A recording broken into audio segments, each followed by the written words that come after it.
Hello everyone, a very warm welcome to all of you on the platform Super Gets by Top Rankers.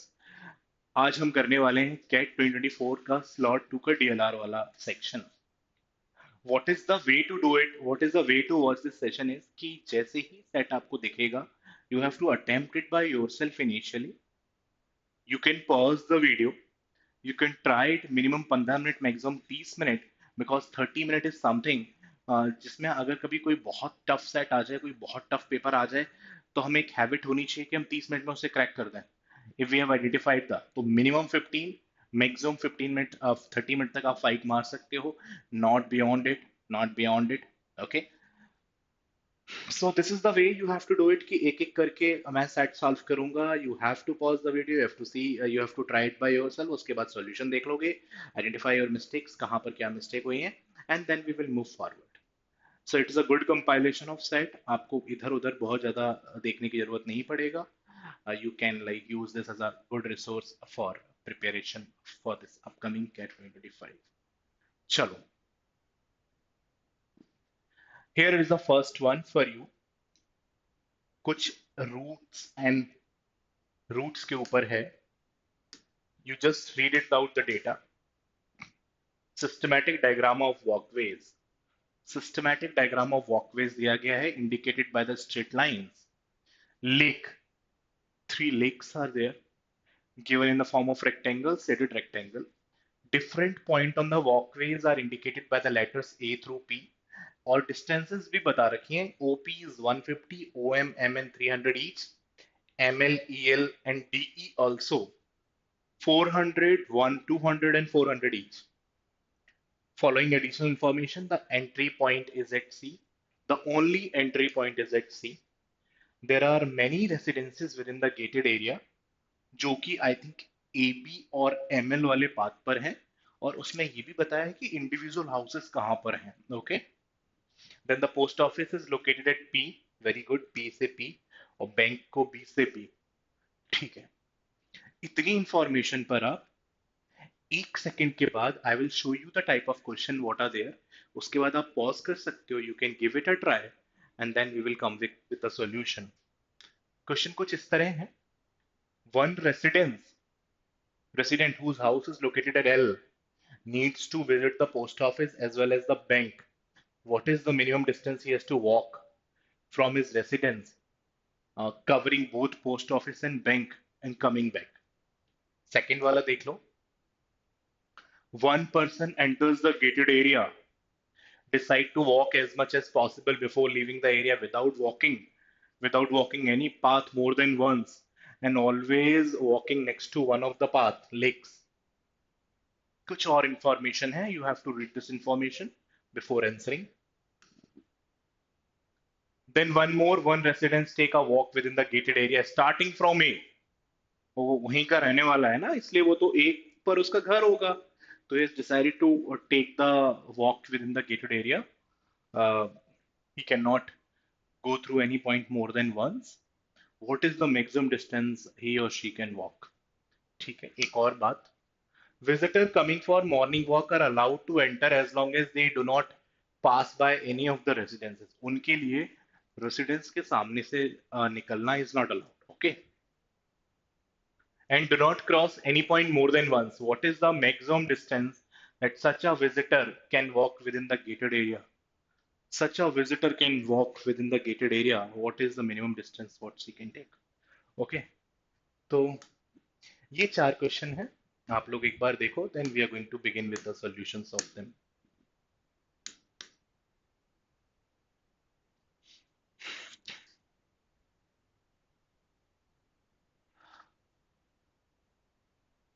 Not looking difficult question, guys. 4 में से जरूरी नहीं है 4 के 4 बनाओ, 3 बना दो, 2 बना दो, whatever you feel comfortable.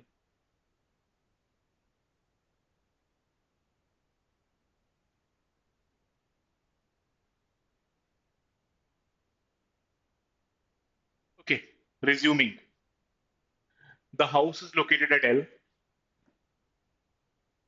needs to visit the post office as well as the bank. What is the minimum distance he has to walk? और ये डॉटेड लाइन पर ही आप चल सकते हो, है ना. This is very well clearly written. तो आप पहले एल से के आओगे, वो आना ही पड़ेगा आपको। ठीक है, के से ओ जाने के लिए अल्टीमेटली पी पर आना है। तो के से एल और एल से ओ जाओगे तो you are travelling more distance, because आपके पास एक डायगोनल और यू कैन से, हाँ, डायगोनल पाथ अवेलेबल है। ये हमारा 300 था, this was also 300, this was 400, this was 200, this was 400, this was 150। So K से ओ आने के लिए you will directly take the diagonal path, because ये आपके डिस्टेंस को मिनिमाइज करेगा।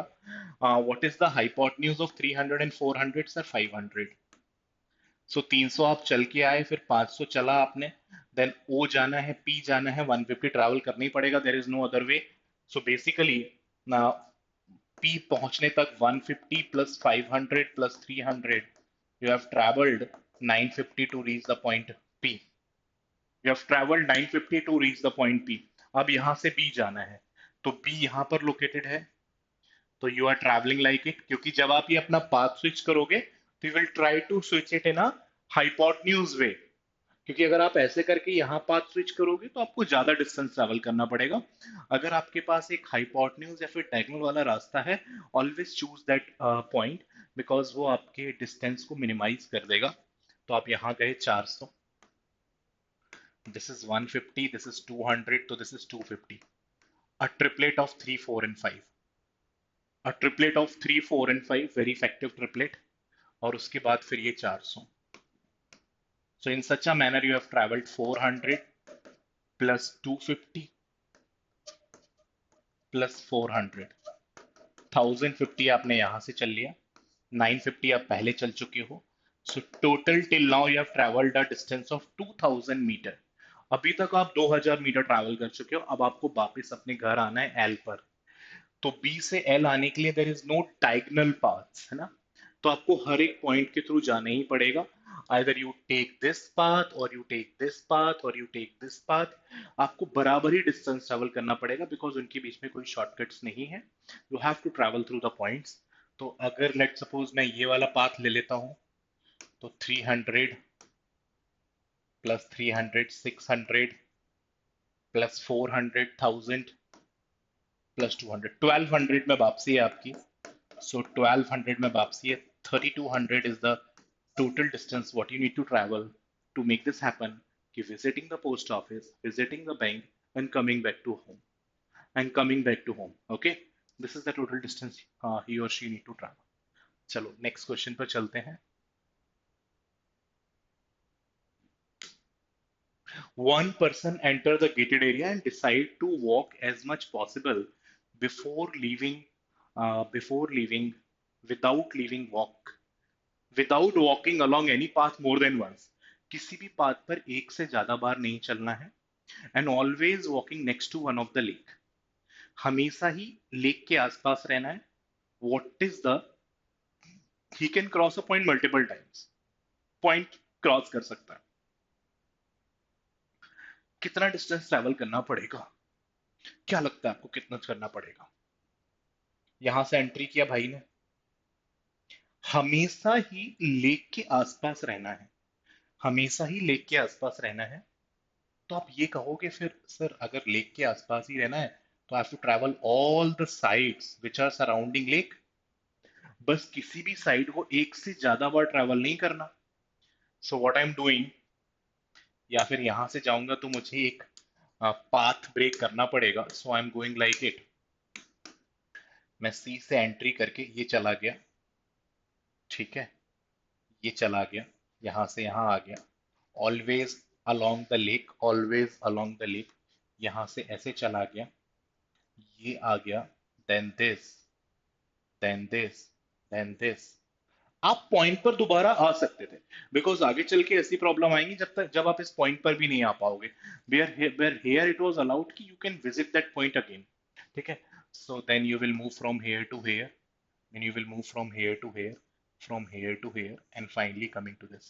So basically जब आप along the lake चल रहे हैं तो you have make sure कि मैं सारी की सारी, you will cover the entire perimeter, जो फर्स्ट लेक के अक्रॉस है, जो सेकंड लेक के अक्रॉस है, थर्ड लेक के अक्रॉस है, without skipping any of the side.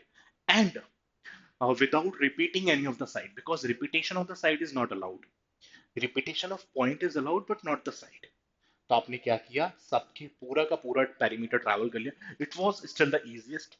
So you will say कि सर ये 400 है, ये 300 है.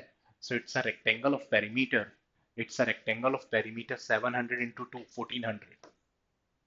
ये 1400 का पेरीमीटर है इस वाले रेक्टेंगल के across. It is also 300 400. So again a perimeter of 1400 across it. And how much is the perimeter across it? ये 300 और ये 150, ये 200 है ना. 300 and 200. ये वाली साइड कितनी है 200. तो 500 into 2000 का पेरीमीटर यहाँ पर है. So it will go beyond 3800, not beyond 3800. You have to minimum travel. कितना डिस्टेंस ट्रैवल करना पड़ेगा आपको 3800 अगर आप सारी लेक्स को कवर करना चाहते हो. Good one. Still easy one comparatively. चलो भाई एक और देखो. One residence take a walk within the gated area starting from A से स्टार्ट किया है, returning to A without going through any point other than once. किसी भी पॉइंट पर वो दो बार नहीं जा सकता. Any more condition? No. A से स्टार्ट करके ए तक वापस आना है without going through any point more than once. What is the maximum distance she can walk in this way? कितना मैक्सिमम डिस्टेंस ट्रैवल हो सकता है इन दिस पैटर्न?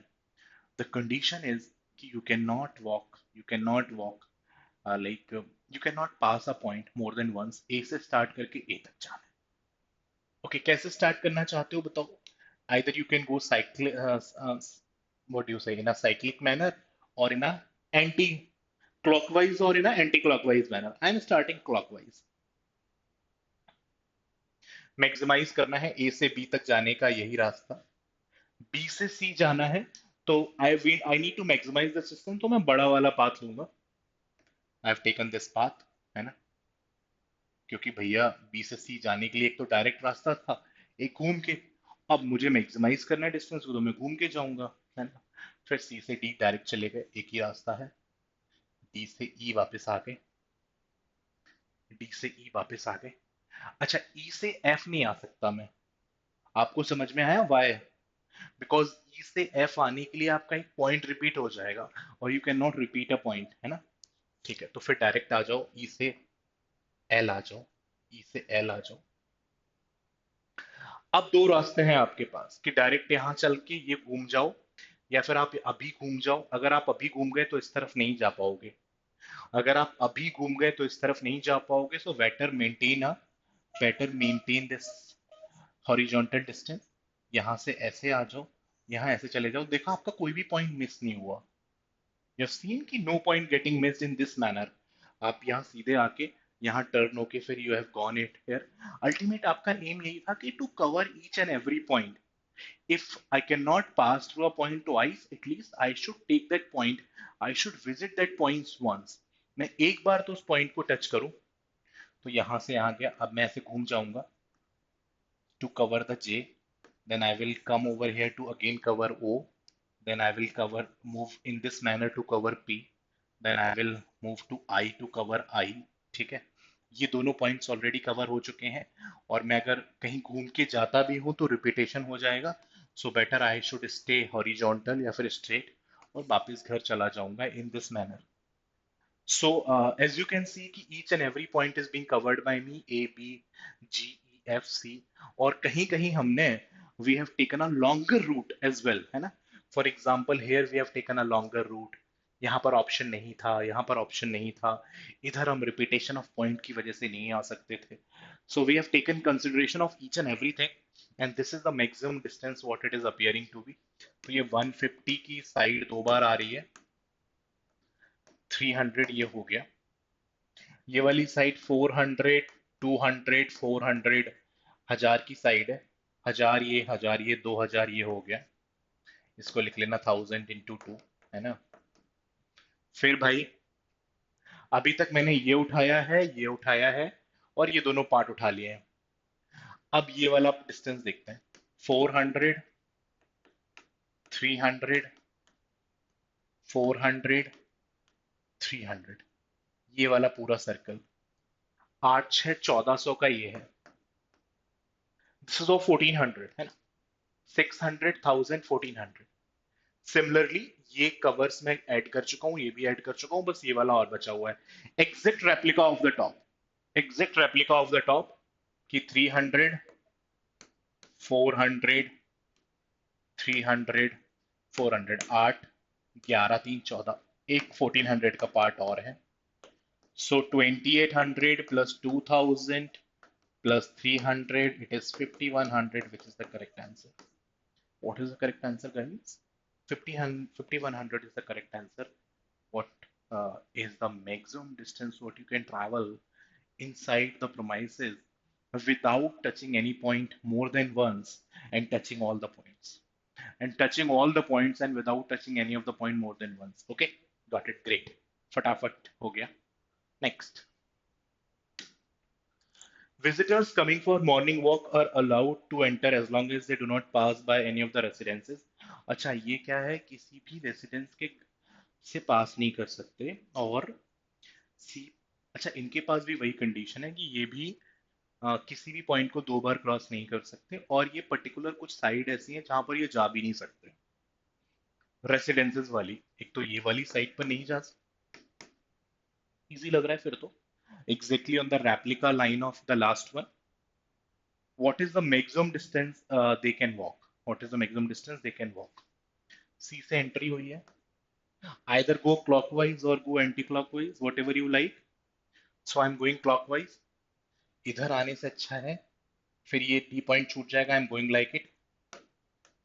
यहां से मैंने स्टार्ट किया है, सारे पॉइंट कवर करना, all the permissible points, all the permissible points cover करना इज अवर ऑब्जेक्टिव। यहाँ गए, यहाँ से यहाँ आए, यहाँ आने का बहुत मन था बट एल पर एंट्री नहीं है, तो क्या किया, ऐसे करके घूम गए, यहाँ आ गए। यहाँ से यहाँ वापस जाने का बहुत मन था बट फिर एल पर जाएंगे, फिर इस एल पर भी एंट्री नहीं है और इस रास्ते पर भी एंट्री नहीं है, so there is no point going there, there is no point going there. So what I have done, ऐसे चले जाते हैं, ऐसे चले जाते हैं, ओहो हो, ठीक है ठीक है ठीक है, okay. Now I have to take a difficult call. What is that difficult call, कि whether I want to travel this और I want to travel this. लेकिन मुझे कहीं ना कहीं दोनों ही सेम लग रहा है, कि अगर मैं इस पर चला जाऊं और फिर ऐसे चला जाऊं then also it is fine, और अगर मैं पहले ये चलता फिर इस पर चलता then also it is fine, so it is not making any difference. आपके ऑब्जेक्टिव अभी भी क्लियर है कि I will try to cover each and every point once, I will try to cover each and every point once without touching those two sides and without touching those 4 points which are there on the A, B, L and M. तो आपका distance अब marginally काफी कम हो जाएगा, and still you want to touch as much points as you can in this process. Okay, ठीक है, यहां से आप यहां चले गए, हो आई के बाद एच जाने में पंगा है, आई के बाद एच जाने में पंगा है, because H is lying over there. तो मैं थोड़ा सा चीजों को यहाँ से स्ट्रीमलाइन कर रहा हूँ, कि जब वो हॉरिजॉन्टल डिस्टेंस कवर हो ही जाएगी, so why not come to P as well, then go I and then go J, so that हमें एच ना जाना पड़े, सो दैट हमें एच ना जाना पड़े, ऐसी flexibilities you also have. Now then go to G and then go to B and then come to C by any means. So this is the maximum distance what we are travelling. एक बार मैं दोबारा outline कर देता हूँ, यहाँ से आए, यहाँ आए, ये आए, ये आए भाई, ये आए, this is the maximum distance what we are travelling. क्या क्या बचा लिया इससे हमने, एल पॉइंट बचा लिया, एम पॉइंट बचा लिया, अलाउड भी नहीं था हमको उस वाली लाइन पर जाना। Rest all we have covered, M N O P I J H F और ए और एच, 4 पॉइंट बचाने थे with the objective of touching each and every point, with the objective of touching each and every point। हमने सारे point touch कर लिए and we have not touched any point twice, and we have saved those 4 points as well, AH M, what is that, AB, M and L, and we have saved those two side as well, है ना। this is we have solved our purpose, खत्म हो गया problem में, कुछ नहीं बचा। 300 300 400 400 300 200 200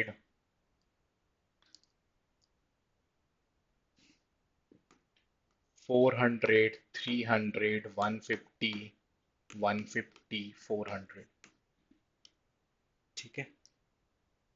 300, 4, 700, 700, 3000, 1400 यहाँ पर कवर हो चुका है। 1600, 1800, 18 प्लस 3, 21, 21 प्लस 4, 25, 25 प्लस 3, 28, 28 प्लस 3, 31, 3500। एक बार और चेक कर लो, चेक इट वंस मोर, क्योंकि टीटा टाइप है ना, विदाउट ऑप्शन है, विदाउट ऑप्शन है, टीटा है।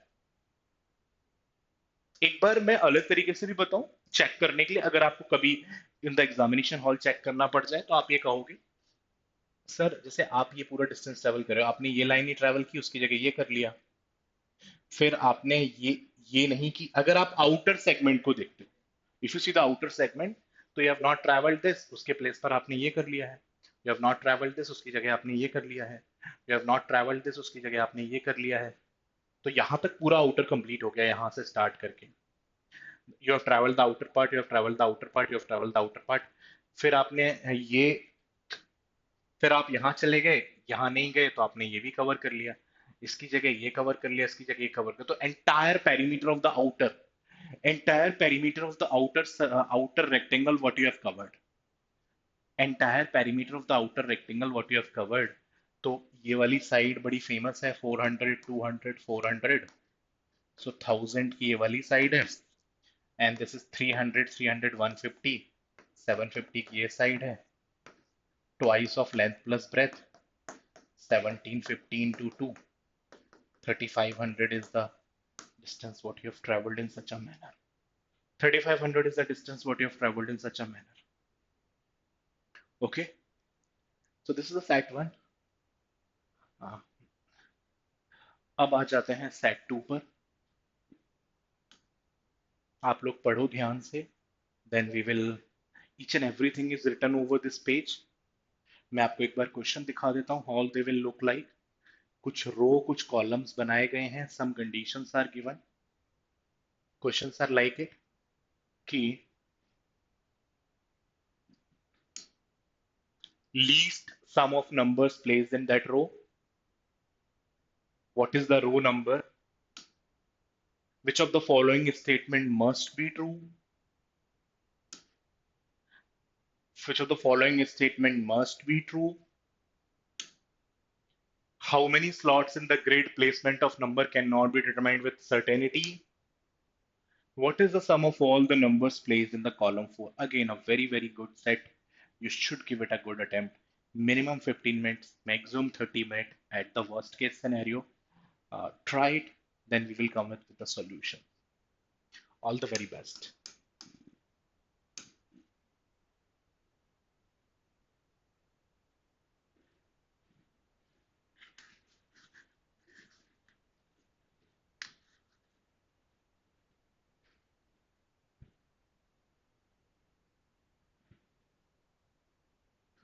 Okay, I think you have given it a try. फटाफट से सॉल्यूशन देख लेते हैं, और मतलब मैंने तो उतना वेट नहीं किया, बिकॉज आप पॉज करके वेट कर लेंगे, but I am just solving it to keep the length of the video as small as possible. What is the row number which is the least number of, अच्छा अभी तो पहले solve करना पड़ेगा, फटाफट से सब लोग देखो। Numbers in any row appear in the increasing order from left to right. Numbers जो रहेंगे वो इंक्रीजिंग ऑर्डर में रहेंगे, मतलब इसमें सबसे छोटा, इसमें सबसे बड़ा, इसमें सबसे छोटा, इसमें सबसे बड़ा, इसमें सबसे छोटा, इसमें सबसे बड़ा, and so on. Numbers in any column appear in the decreasing order. अच्छा, नंबर्स अपने टॉप टू बॉटम में डिक्रीजिंग ऑर्डर में है, तो कहना इसे कि सबसे बड़ा नंबर जो है, सबसे बड़ा नंबर जो है, what is the biggest possible number, 10 has to be there. कैसे डिसाइड हुआ सर? एक तो नंबर इधर इंक्रीजिंग ऑर्डर में रखने हैं और टॉप से बॉटम में डिक्रीजिंग में, तो आप 10 को, एक बात तो फैक्ट है कि आइदर ऑफ 4 प्लेसेस रखते, आइदर हेयर और हेयर और हेयर और हेयर, बट अगर आप इन तीनों में कहीं भी 10 को रख देते तो फिर वो डिक्रीजिंग ऑर्डर मेंटेन नहीं हो पाता, बिकॉज 10 से बड़ा कोई नंबर ही नहीं है उससे ऊपर वाली कॉलम में जाने के लिए। So you have to keep 10 at only one possible situation, that is this vertical column, so that वो इंक्रीजिंग ऑर्डर में भी बना रहे रोज में, और कॉलम में डिक्रीजिंग ऑर्डर में भी बना रहे. No other possibility for 10.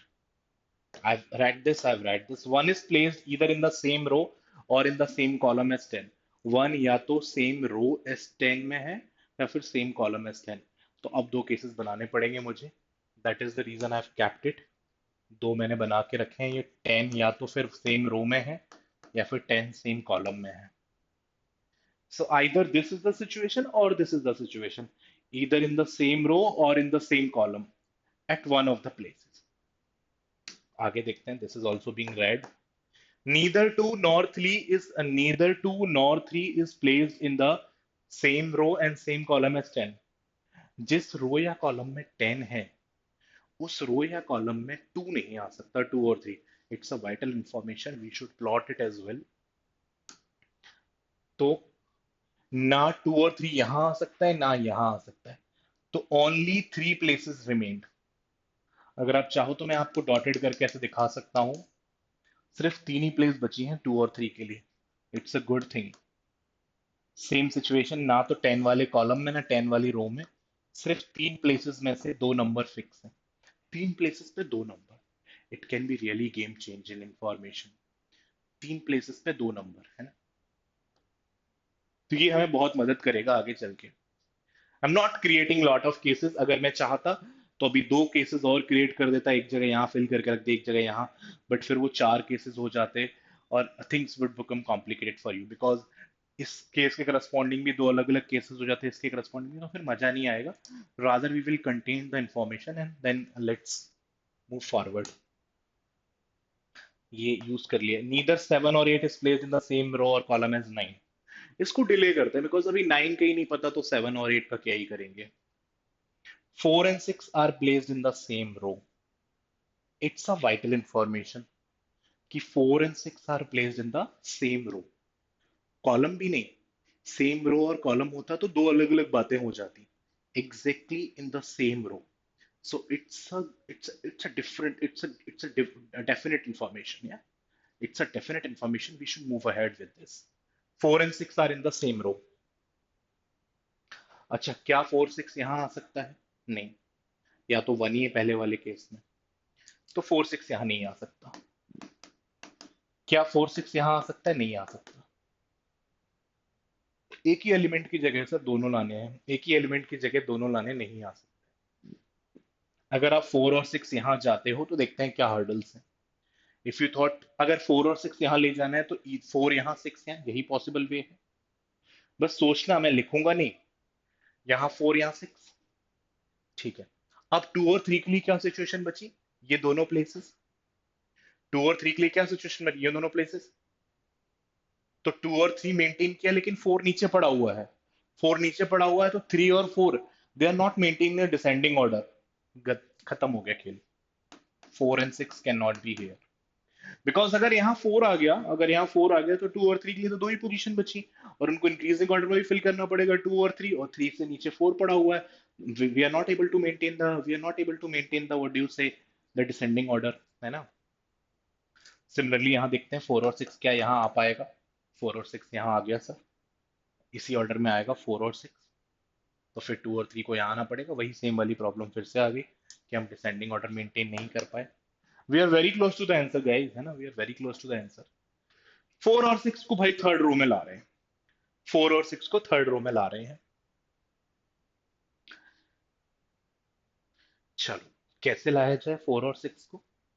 इधर हेयर और हेयर. अगर आप हेयर इन दोनों पर लाते हो 4 और 6, तो 2 और 3 के लिए सिर्फ एक स्पेस बच रहा है, जो कि पॉसिबल नहीं है. हमें दो नंबर भरने हैं. तो 4 और 6 को यहीं लाओगे आप.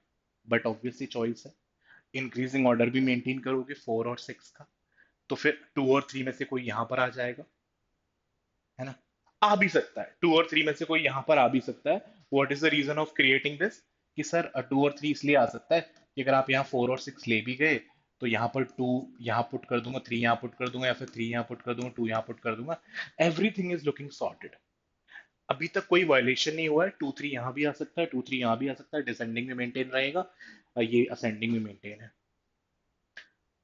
बट प्रॉब्लम ये हो गई. अच्छा, अब इन दोनों में से ही है. अब प्रॉब्लम ये हो गई कि अब अपने पास बच गया 4 6 के बाद 7 8 9, है ना, उनके बारे में सोचते हैं जरा। अच्छा, 9 को आपने ब्लॉक कर दिया 6 को यहां डाल के, नीचे तो आएगा नहीं, डिसेंडिंग ऑर्डर, तो 9 आपने यहां डाला। अब कौन कौन बच गया भाई? 7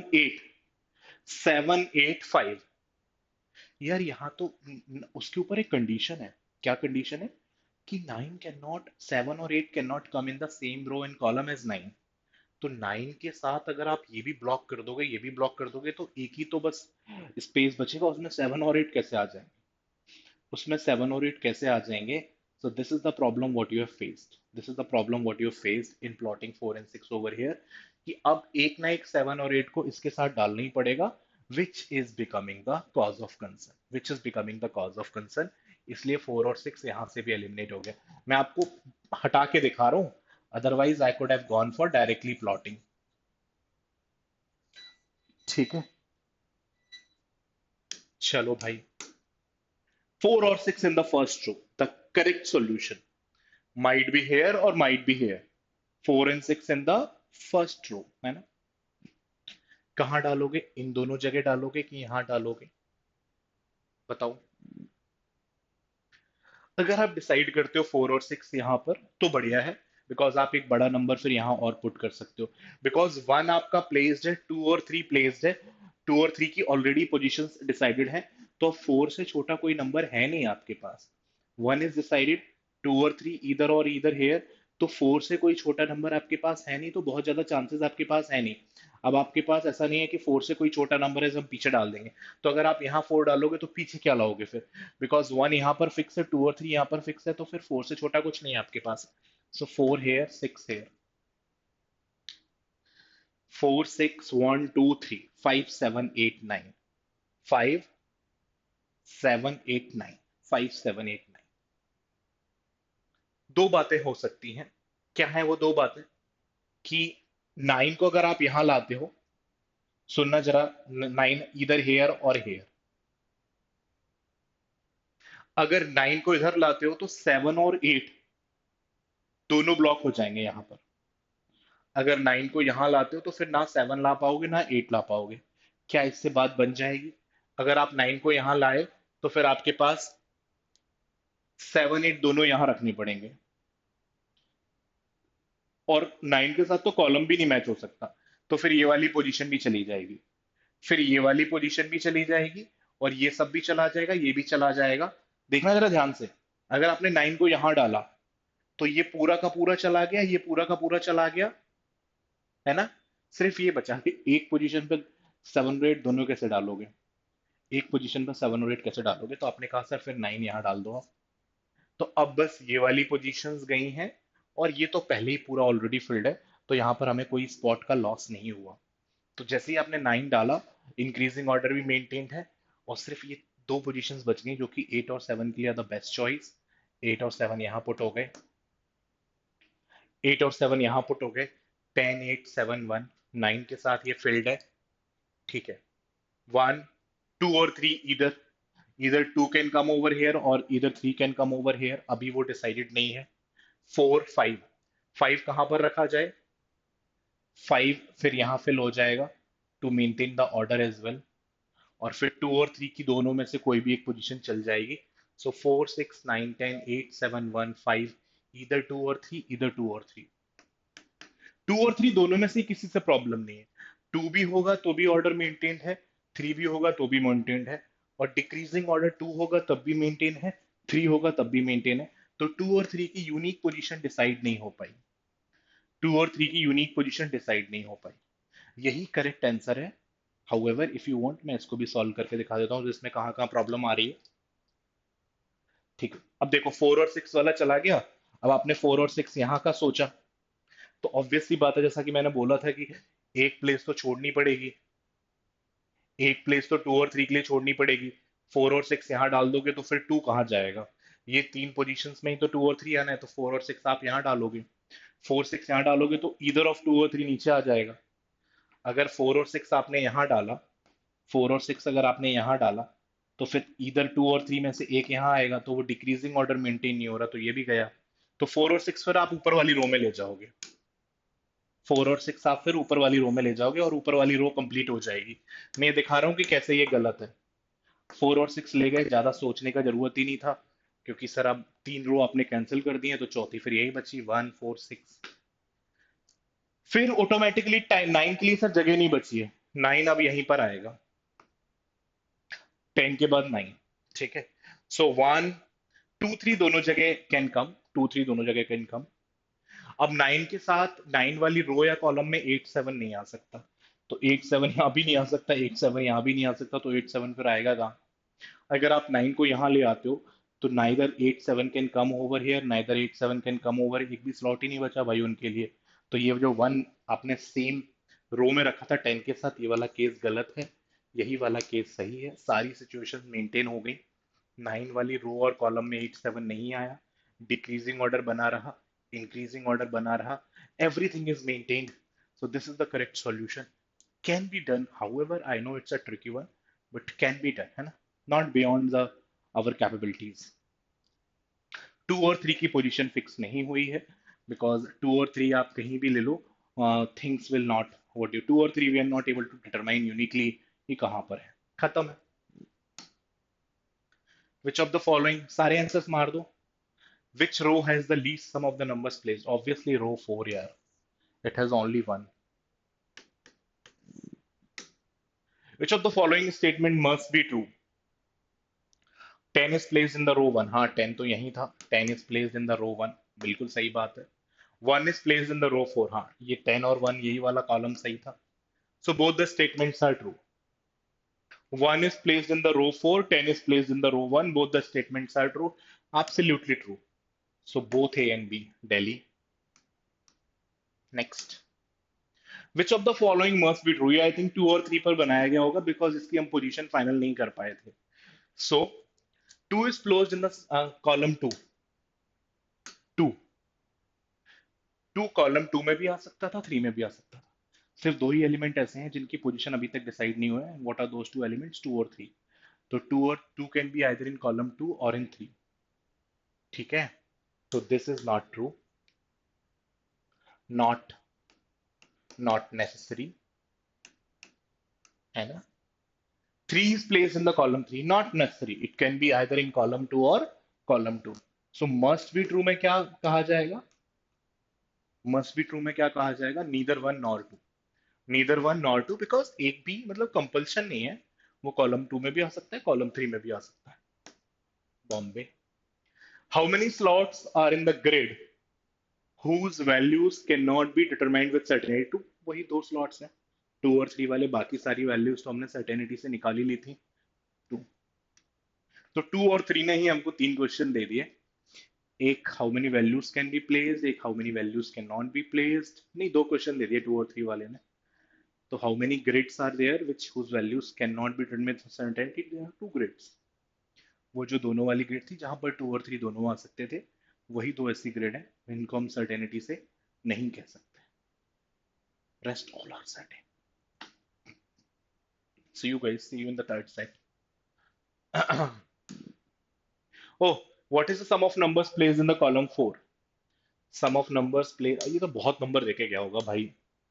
Sum of numbers placed in the column 4, 10 8 7 1 था, 10 8 7 1 था, 10 8 7 1, 10 8 7 1, so 18 plus 7 25 plus 1 26, 26 is the sum of numbers placed in the column. What is the sum of numbers placed in the column 4? 26. चलो, रेटिंग, ये इससे पहले वाला भी quant based reasoning type of था, और ये भी क्वांट बेस्ड रीजनिंग है भाई, मैथमेटिक्स बेस्ड रीजनिंग। पढ़ लो। I have taken this graph on each and every page, जहां पर डिस्ट्रीब्यूशन ऑफ रेटिंग्स पता है ऑन डे 2, डे 3 के बारे में कुछ और इंफॉर्मेशन पता है, डे 1 का भी कुछ और पता है, प्रॉपर क्यूबीआर है, प्रॉपर क्वांट बेस्ड रीजनिंग है, minimum 15, maximum 30। Let's see ki what are the questions you need to pull out. How many wires give the rating on the day 1? Day 1 पर कितने wires थे जो rating कर रहे थे? What is the average daily rating of day 3? Day 3 की average daily rating क्या है? क्वेश्चन बहुत सॉर्टेड लग रहे हैं. What is the median mode of all the ratings given on the day 3, है ना? Then which of the following is true about cumulative average rating of day 2 and day 3? तो पहले देख लेना एक बार कि what is the definition for cumulative average rating they have given. This is what you need to be. This is what is expected from you. We are going to start this in fraction of seconds in the upcoming few minutes. Okay.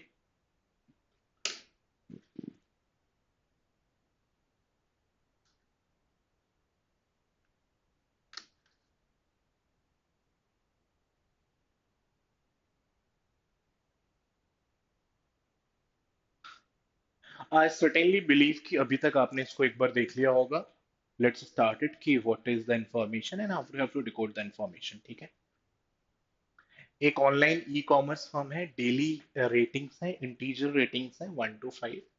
The daily average is the average of ratings given on that day. Daily average हम उस दिन का average निकाल लेंगे. Daily average. The cumulative average is the average of all the ratings given on before that day. हाँ, it's a real life as well कि उस दिन से पहले या फिर उससे पहले की जितनी भी रेटिंग है उन सबका एवरेज, मतलब सबका sum total divide by the number of average rating given on that particular day. ठीक है, रियल लाइफ सिचुएशन ही है. The rating system began on day one and cumulative averages were 3 and 3.1. तो day one के बाद जो average आया है वो 3 आया है और डे टू के बाद जो एवरेज आया है वो 3.1 आया है. डे वन के बाद का एवरेज 3 है और डे टू के बाद का एवरेज 3.1 है. तो डे टू की एवरेज रेटिंग कुछ और रही होगी because cumulative average day two के बाद was be including the total ratings of day one plus total ratings of day two divide by total ratings of day one plus day two, मतलब number of ratings of day one plus day two is equal to 3.1. Day two का बताया गया है कि number of wires कितने हैं. तो day two की हम एवरेज रेटिंग निकाल सकते हैं. डे टू की हम एवरेज रेटिंग निकाल सकते हैं और फिर डे वन की पता है इंडिविजुअली, डे टू की अलग पता चल जाएगी और डे वन और डे टू की क्यूमुलेटिव दे रखी है. यहां से मुझे बहुत अच्छा इंट्यूशन आ रहा है कि पहला क्वेश्चन हो जाएगा. तो डे टू की एवरेज रेटिंग निकाल लेते हैं. What is the average rating of day two? Question देखते हैं. How many buyers day one के कितने वायर्स थे? ठीक है, डे वन के बाद एवरेज है 3. तो let the number of wire on the day one would be n. So total ratings of day one is 3n. Total ratings of day one is 3n. Total ratings of day one. Day two की total ratings देख लो. Day two की total ratings कितनी है? सम निकाल लेते हैं. Day two का total rating 5 rating दिया है 10 लोगों ने, तो 5 इंटू 10 50 यहां से हो गया. 4 दिया है 20 लोगों ने, तो 4 इंटू 20 80 यहां से हो गया. 3 लिया है 5 लोगों ने, तो फिर ये 15 यहां से हो गया. फिर ये कितना दिया है? 2 दिया है 10 लोगों ने, तो 20 यहां से हो गया. फिर 1 दिया है 5 लोगों ने, तो 5 यहां से हो गया. 50. भाई अभी पावर प्लस माइनस हुई थी. आई वॉज लाइक कि गया रिकॉर्डिंग. थैंक गॉड एक बार हो चुका है.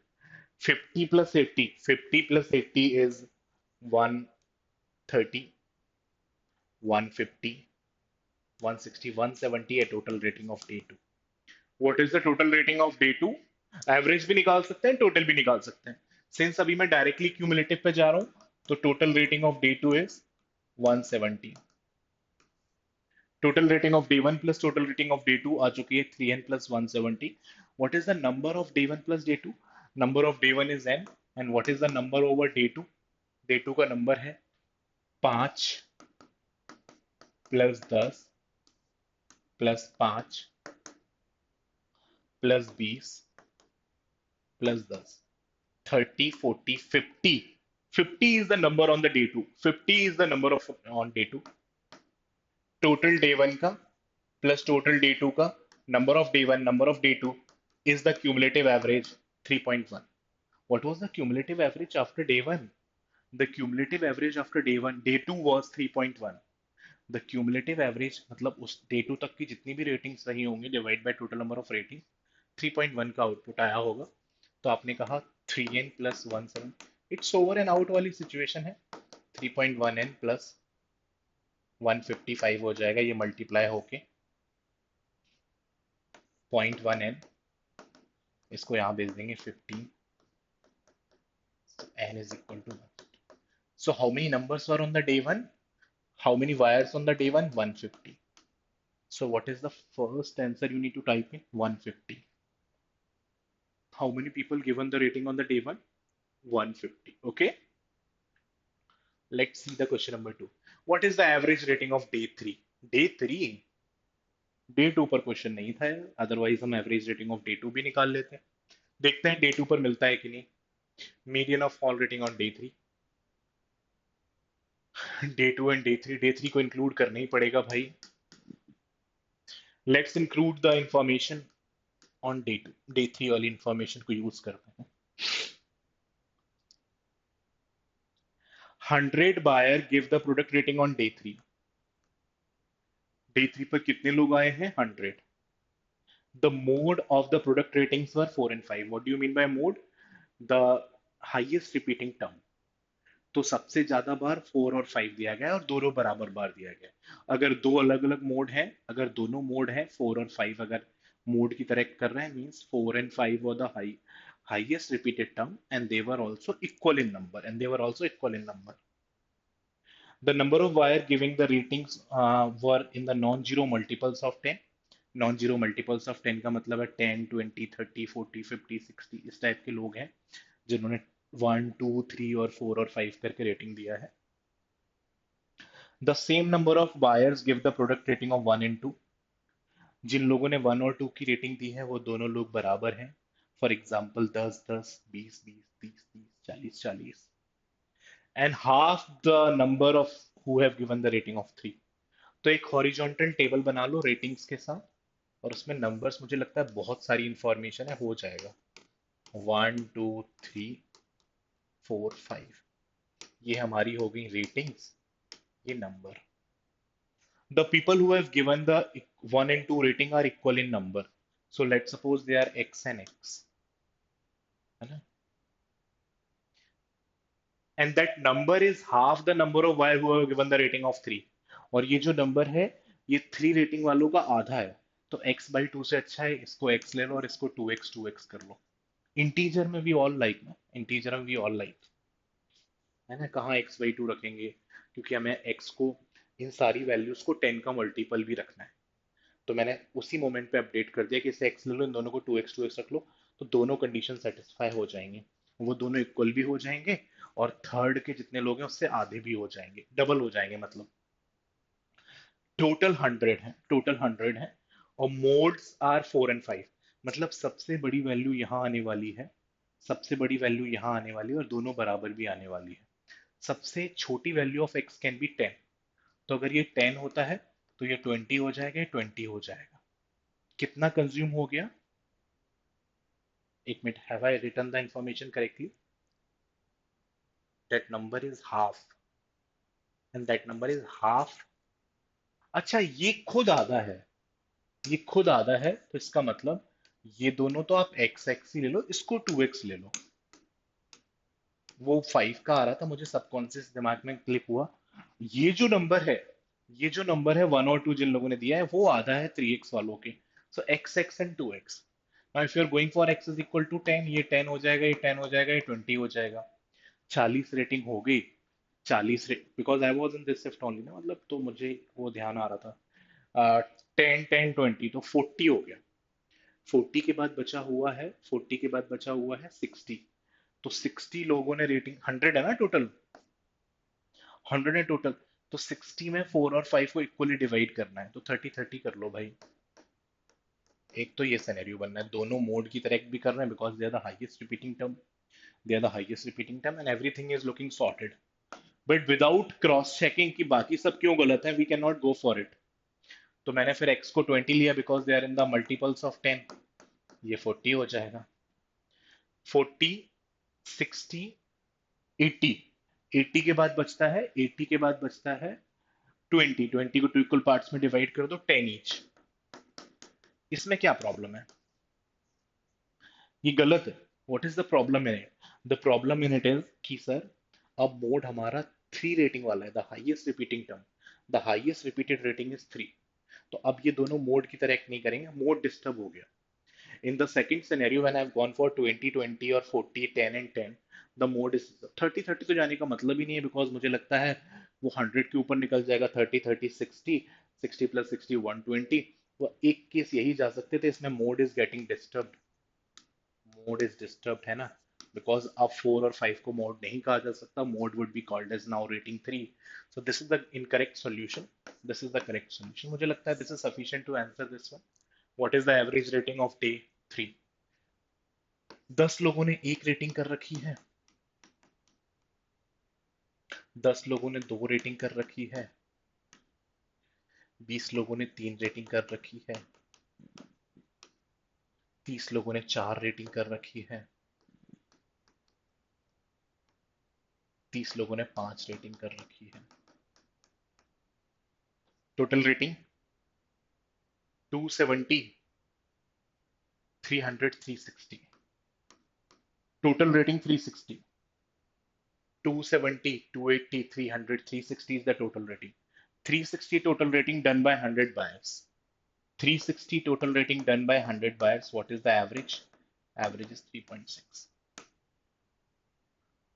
360 total rating done by 100 buyers. What is the average rating of day 3? It's 3.6. That's a beautifully made questions. Great questions. Badhiya.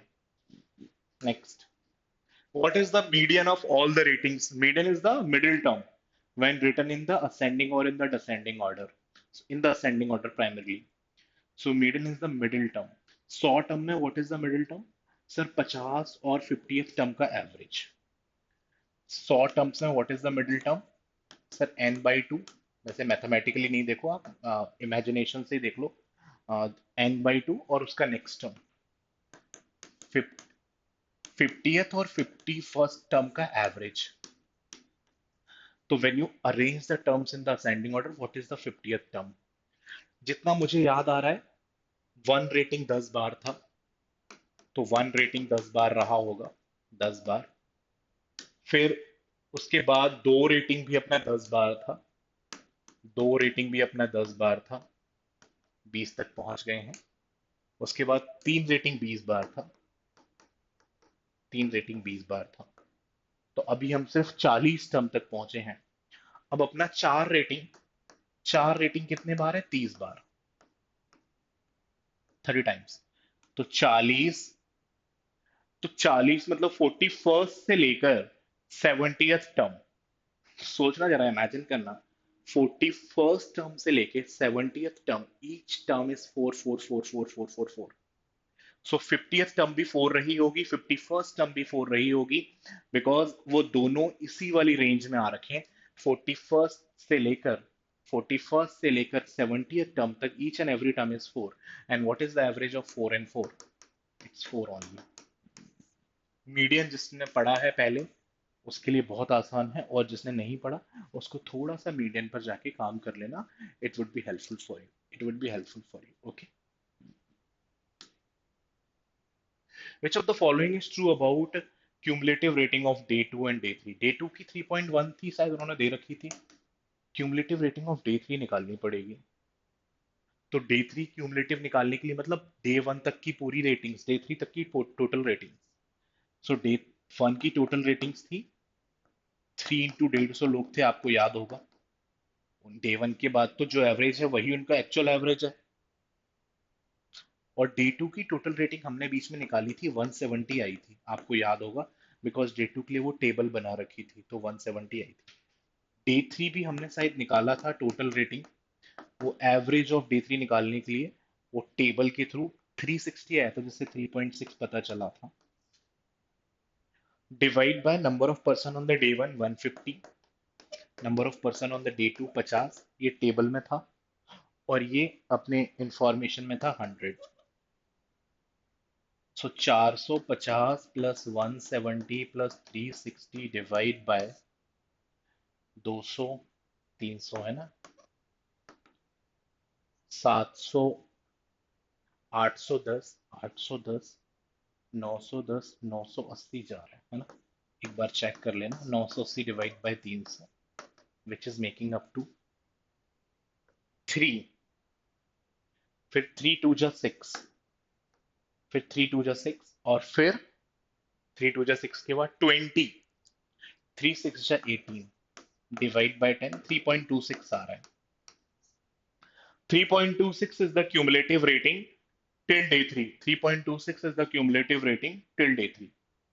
So cumulative rating कितने percent से hike हुई है देख लेते हैं। डे 2 पर 3.2 थी और अब जाके हो गई है 3.26। इट हैज राइज्ड बाय 0.16, है ना। It has raised by 0.16 over 3.1 into 100। ये एक डेसिमल से ऊपर गया, दो नीचे आ गए, तो ये गया भाई 160 बाय 31। 31 5 जा 31 5 जा 155, फिर 50, 5.1% कुछ आ रहा है अप्रोक्सीमेटली।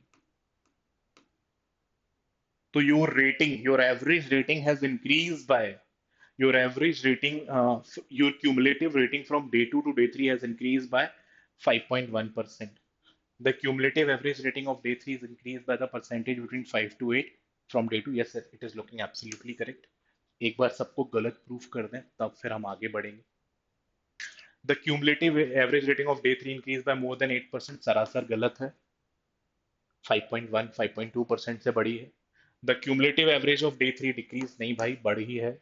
डे 2 पर एवरेज जाके बढ़ा है अपना, 3.26 हुआ है क्यूमुलेटिव रेटिंग। लेस देन 5%, सरासर गलत, 5 से ज्यादा है। तो option number A is the answer. कौन डोमिनेटेड सेट है ना, एवरेज, मीन, मीडियन, मोड, कितना क्वांट से बचोगे। Quant based, quant based reasoning, है ना, the QBR, the QBR. Okay, चलो, ये प्रॉपर डीआई है। पहले ये इंफॉर्मेशन आप पढ़ लेना। बताया गया है कि what is PAT, what is ES, what is PRD.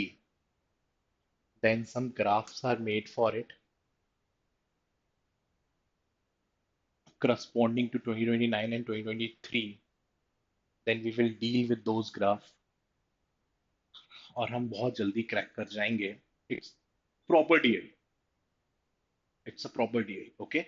I think you might have read the information till now, है ना। एक मैंने आपको छोटा सा बफर दिया था कि to read through this set, and then it's a proper DI, है ना। It is not involving any of the, what do you say, कि कुछ क्वांट बेस्ड रीजनिंग वगैरह नहीं लग रहा है, प्रॉपर डीआई है। And in each of the set this was a good news कि हर एक सेट में कुछ प्रॉपर डीआई थे, just involving percentage, ratios and average की basic knowledge and some mensuration part of it if required. अब जैसे इसमें क्या कर रखा है कि पहले तो पैट को डिफाइन किया है कि profit after tax, profit in rupees, profit after tax, है ना।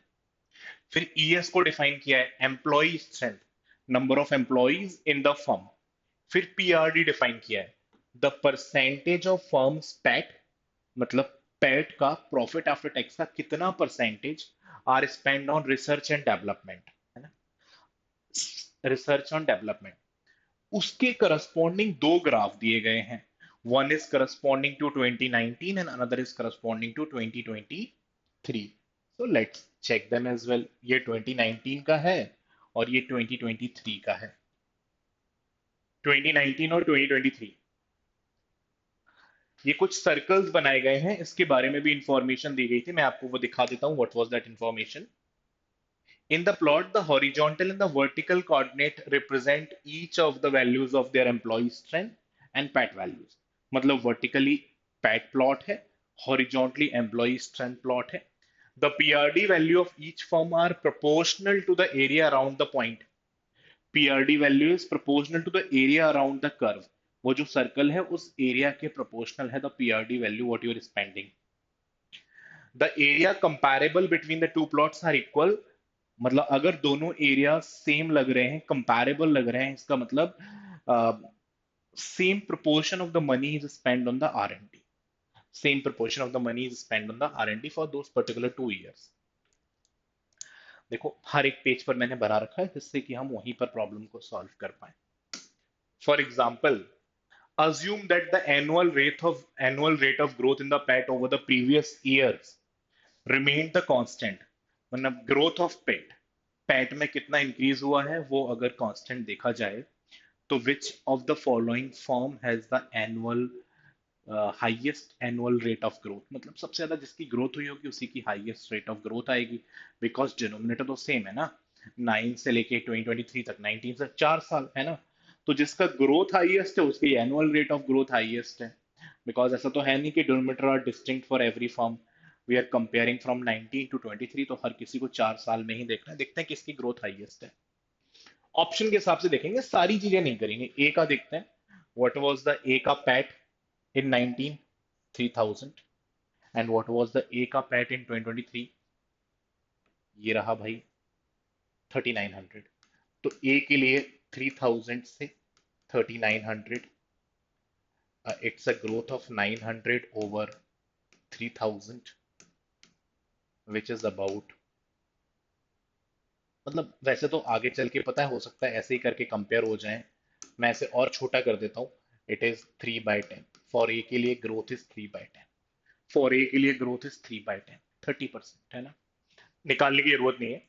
बी के लिए देखते हैं, for B initially it was 2800 and now it is 3800, 2800 से 3800, तो 2800 से 3800, it's a growth of, it's a growth of 1000 over 2800, ये वैल्यू बड़ी है कंपैरेबल टू प्रीवियस, क्योंकि बी के लिए 10 की ग्रोथ है ओवर 28 और ए के लिए ग्रोथ थी 9 ओवर 9 ओवर 30, तो देखो किसी वैल्यू के बड़े होने के लिए क्या चाहिए, किसी वैल्यू के बड़े होने के लिए न्यूमरेटर बड़ा हो डिनोमिनेटर छोटा हो, तो देखो एक तो भाई का न्यूमरेटर भी बड़ा है डिनोमिनेटर भी छोटा है, तो ए से तो बी सुपरसीड कर गया, ए से तो बी सुपरसीड कर गया। सी देखते हैं, सी के लिए पहले था 2400, सी के लिए पहले था 2400 और बाद में जाके हुआ 3000, so it's a growth of 600, it's a growth of 600 over 2400, ठीक है, सो 1/4, 25% की ग्रोथ हुई है सी की, देखते हैं अभी क्या सिचुएशन बनता है सी का। What is the growth for firm E, firm E का पहले है,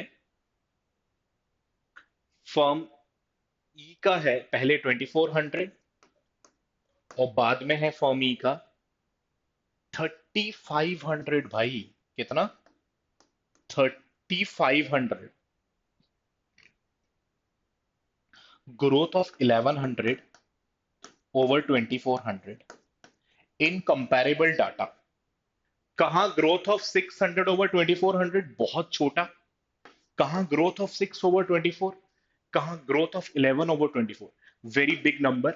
अब 11 ओवर 24 और इसके नियरेस्ट क्या था, ए और बी में ए से बड़ा बी निकल आया था, and what was the situation of B, the situation of B was growth of 10 over 28 and here the growth of 11 over 24, ये बी का सिनेरियो है, ई का, ई बहुत बड़ा है भाई, एक तो उसका न्यूमरेटर भी बड़ा है, अगर आप चाहो तो परसेंटेज निकाल सकते हो, अदरवाइज उसका न्यूमरेटर भी बड़ा है डिनोमिनेटर भी छोटा है, न्यूमरेटर भी बड़ा है डिनोमिनेटर भी छोटा है, आप मतलब कंपैरेबल ही नहीं है, दैट्स अ बिग ग्रोथ है ना। और आपको ये भी फ्रैक्शन कंपैरिजन करना आता होगा कि 10/28 को आप लिख सकते हो 5/14 और इसको आप लिख सकते हो 11/24, इनके क्रॉस मल्टीप्लाई करो, it is hardly reaching 120 and it is reaching 154, तो ये बहुत बड़ा है, तो E is larger, E is larger, E is way larger, ठीक है। एक क्वेश्चन हो गया, सारे उड़ा देंगे हम, है ना, बिकॉज आपको एसेंस समझ में आ गया है। What is the ratio of money spent by the firm C on R&D in 2019 to that of 2020? Firm C ने 19 में कितना पैसा आर&डी पर लगाया और 2023 में कितना पैसा आर&डी पर लगाया, इसका रेशियो बताना है। कहाँ है फर्म सी भाई, ये रही, ठीक है। 19 में कितना रेडियस बन रहा है, क्योंकि ये सर्कल है, सर्कल का जो एरिया है वो होता है पाई आर स्क्वायर, तो can I say area would be proportional to r square, area would be proportional to r square. थोड़ा सा अगर आप इसे ऊपर उठा लोगे, हो सकता है एक्चुअल एग्जाम में ऊपर ही रहा होगा, तो ये मिडवे से निकलेगा, मिडवे से, है ना। थोड़ा सा ऊपर उठा लोगे तो ये मिडवे से निकलेगा। तो यहां से लेकर यहां तक का ये 200 यूनिट का डिस्टेंस और ये 100 यूनिट का ऊपर, 300 की रेडियस के करस्पॉन्डिंग है ये। तो यहां पर रेडियस 300 जा रही है, 300 अगर जा रही है, तो अगर आप इसे रेशियो ऑफ 3 में बोलेंगे, रेशियो ऑफ 3 में, तो एरिया फिर प्रोपोर्शनल टू 3 स्क्वायर हो जाएगा 9। तो यू कैन वेरी इजली से कि सर यहाँ पर 9, 9 समथिंग, मतलब 9 proportional percent, 9 proportional percent of, 9 proportional percent of 2400 खर्च किया गया है। आई होप यू गॉट कि दिए मैंने 9% कहाँ से लिया। It is not exact 9, it is in the proportion of 9, है ना। इसकी रेडियस 300 जा रही थी, तो रेशो में 3 गई, है ना। रेशो मैंने उसका सिंप्लीफाइड पॉसिबल रेशो, वहां पर भी तो जीरोस आएंगे, है ना। चलो मैं पहले लिख ही देता हूँ। 2023 के करस्पॉन्डिंग में देखो रेडियस कितनी आ रही है, रेडियस आ रही है अपनी एग्जैक्ट 200। रेडियस कितनी आ रही है, एग्जैक्ट 200। तो इसका मतलब अगर इनकी रेडियस पहले 300 और 200 के रेशियो में वेरी कर रही है, तो फिर आप कहोगे सर इनकी रेडियस 3:2 में जा रही है, तो एरिया फिर किस रेशियो में जाएगा, आर स्क्वायर के प्रोपोर्शनल 9:2। तो जो spending on R and D हुई है, आर एन डी पे जो स्पेंडिंग हुई है वो 9:4 में हुई है उनके पैट की। Spending on R and D है वो 9:4 में है उनके पैट का।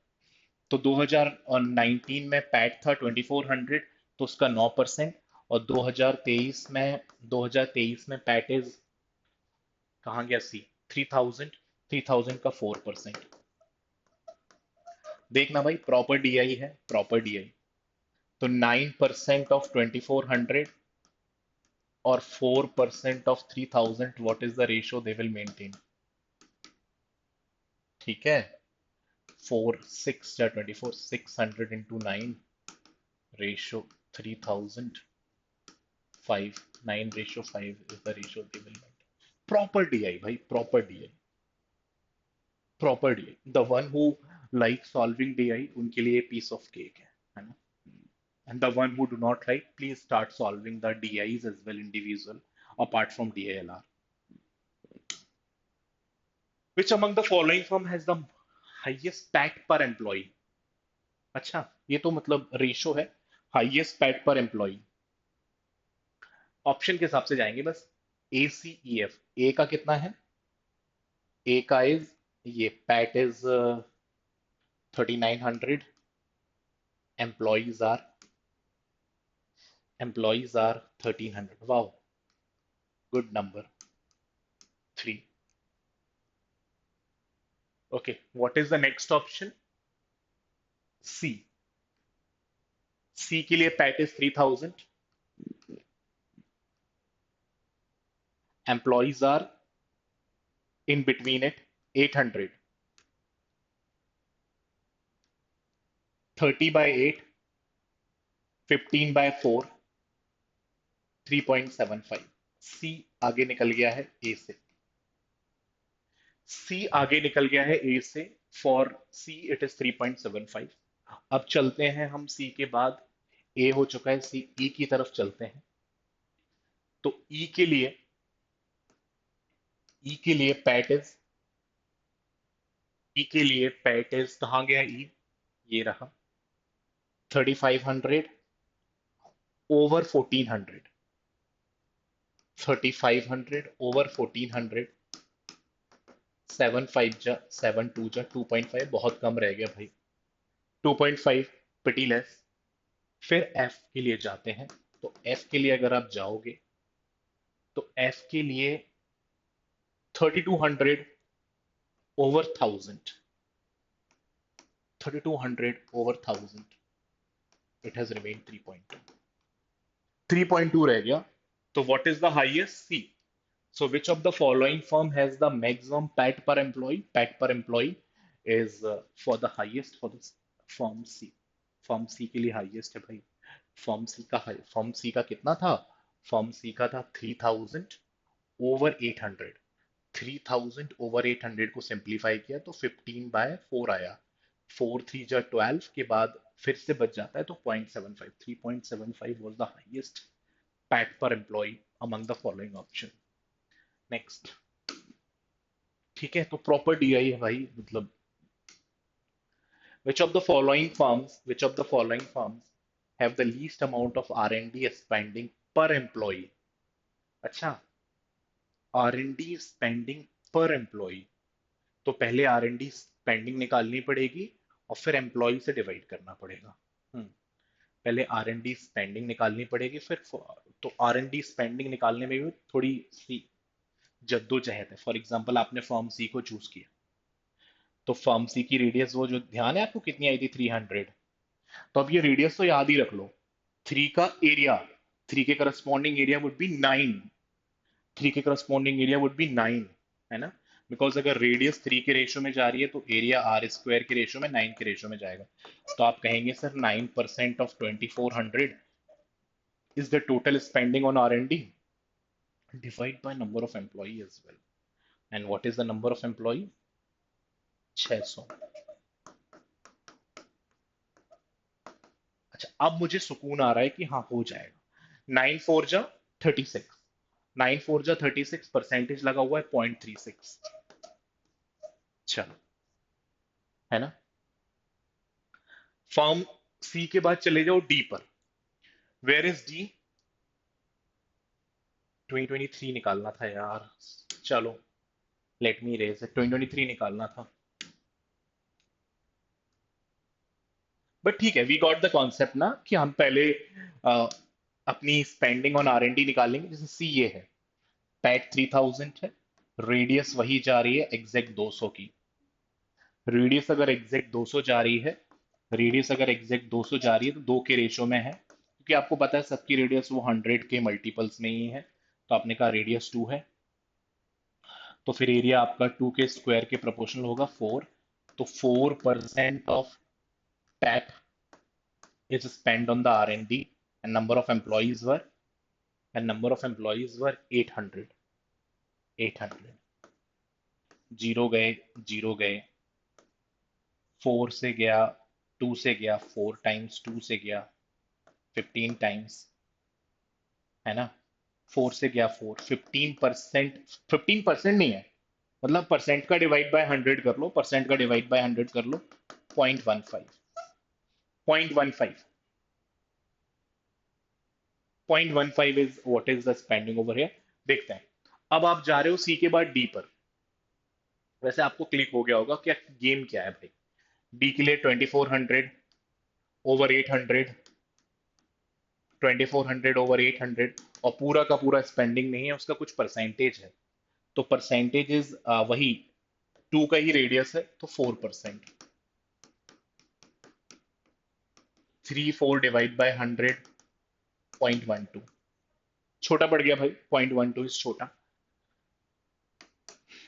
ई कंपैरिजन में आते हैं, ई के साथ आते हैं। ई का क्या है, पैट 35, एम्प्लॉइज क्या है 1400।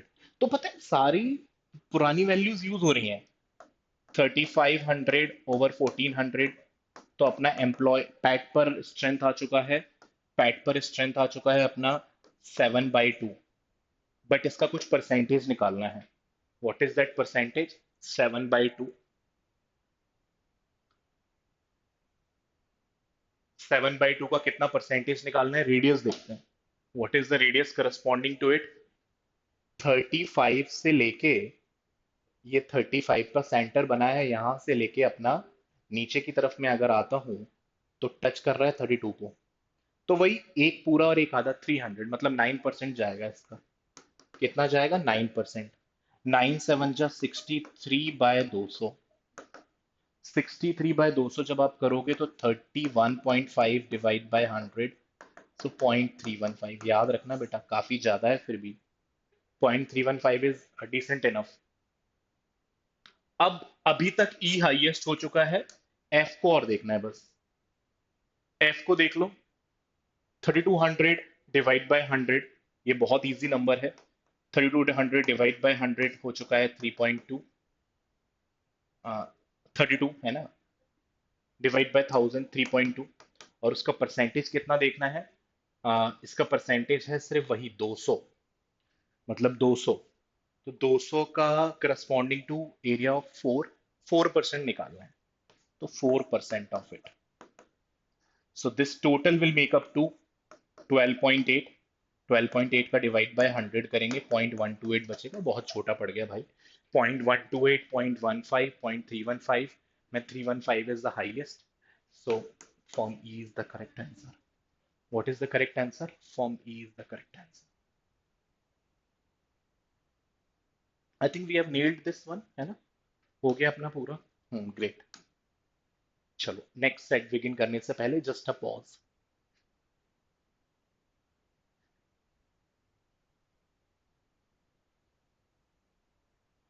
इसमें द करेक्शन कैन बी कि they are asking the least, है ना, लीस्ट।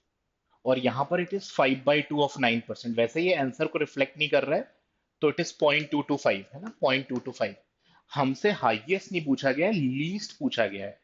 तो लीस्ट में what are the ratios available to at? 0.12, 0.1285, 0.15 और 0.225। Least is 0.12। अब ये याद कर लो 0.12 किसका निकाला था हमने। याद कर लो 0.12 किसका निकाला था। 0.12 सबसे पहले निकाला गया था, और सबसे पहले हमने निकाला होगा सी या डी में से किसी का। नहीं, सबसे पहले शायद ये निकाला था फर्म सी का, है ना, फर्म सी का। ये डी का रहा होगा लीस्ट। डी का देखते हैं। डी का था पैट। डी का पैट वाज ये वाला 2400 ओवर 800, सो 3 का 4%, 0.12, it is the least value among 0.12, 0.128 और 0.15। what is the least value? 0.12। so firm D has the least pat, firm D has the least best। Least answer करना है तो least के लिए हम किसे आंसर करेंगे? फर्म डी को, फर्म डी को। इससे पहले वाले में जो आंसर था वो था फर्म सी वाला, क्योंकि उसका पैट पर एम्प्लॉय काफी हाई था। So this is how we have tackled this set. It was a amazing set, I hope you must have enjoyed it thoroughly। पूरा का पूरा डीआई था, nothing more innovative in it, है, nothing more innovative in it. This is the next set to you guys. 8 gymnastic player numbered from 1 to 8, है ना, 8 gymnastic player number from 1 to 8 underway at training the camp where they are coached by 3 coaches: Zena, Yuki, and Jara, X, Y, and Z. Each coach trained at least 2 player। हर एक coach कम से कम दो लोगों को train करेगा, तीन ही coach हैं, हर एक दो दो को ट्रेन करेंगे। मतलब आप समझ सकते हो कि यहाँ से कुछ पॉसिबिलिटीज बन जाएंगी और कुछ चीजें क्लियर हो जाएंगी। Yuki trained only even numbered players while Zara trained only odd number player. Yuki और जारा पर और रिस्ट्रिक्शन लगा दी है आपने कि यूकी सिर्फ इवन नंबर्ड प्लेयर को ट्रेन करेगा और जारा सिर्फ ऑड नंबर प्लेयर को। After the camp, the coach evaluated the players and gave them integer ratings, respective trained by on the scale 1 to 10, 1 being the lowest, 7 being the highest। तो ये 8 के 8 players को rating दी गई है on the scale of 1 to 7, on the scale of 1 to 7। तो सबसे पहले नेचुरल थॉट यही आ रहा है कि यहां पर लिख लो प्लेयर्स, है ना, और यहां पर लिख लो रेटिंग्स। अगर कुछ चेंजेस करने पड़ेंगे तो हम बाद में कर लेंगे एज पर अवर रिक्वायरमेंट। प्लेयर्स में हम रैंकिंग के हिसाब से डाल दो, नहीं मतलब उनकी जो नंबरिंग है उनके हिसाब से डाल दो। Player rank 1, player rank 2, 3, ratings नहीं है ये, इनकी सिंपल नंबरिंग्स हैं 7 एंड 8। काफी सारे आंसर, ये बहुत ही जो ऑब्वियसली टेबल आपके दिमाग में आ रही है प्लेयर रेटिंग कोचेस वाली, इसी से हो जाएंगे। This is the easiest way of thinking, जहां पर हमें कोई प्रीवियस बहुत ज्यादा ज्ञान की जरूरत नहीं है, उससे मैं करा रहा हूँ। प्लेयर्स रेटिंग के लिए आपने टेबल बना दी, कोचेस भी फिल करने की कोशिश करेंगे। जेना ट्रेंड इसका बाद में यूज किया जाएगा। Jenna trained more players. Player 1, 4 were trained by the same coach, 1 और 4 को same coach, while coaches who trained 2, 3 and 5 are all different। ये बात बहुत काम की लग रही है मुझे, इसका यूज करेंगे अभी कोचेस वाले में।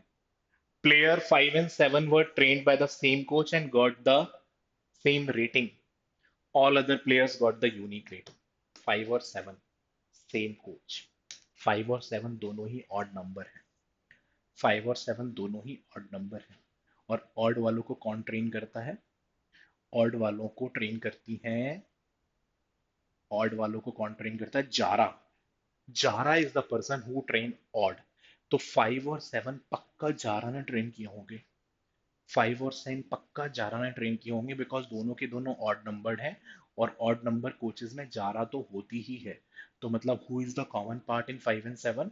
जारा। मतलब एक प्लेयर के करस्पॉन्डिंग तो, एक कोच के करस्पॉन्डिंग दो प्लेयर है, बट एक प्लेयर के करस्पॉन्डिंग तो एक ही कोच है। तो जारा होगी 5 और 7 में। ये फैक्ट है बेटा, ये data. It is not the KCL data, it's the fact data. 5 और 7 है, दोनों ऑड है। दोनों ऑड हैं, और ऑड प्लेयर्स को कौन कोच करता है? Zara.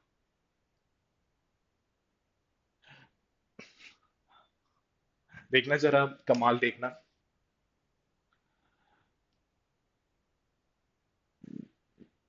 The average of all the ratings of the player was 4। Average 4 है तो सम कितना हो जाएगा? एवरेज 4 है तो सम कितना हो जाएगा? 8 प्लेयर है, 8 पर 4 का एवरेज, तो sum is 32। Sum is 32।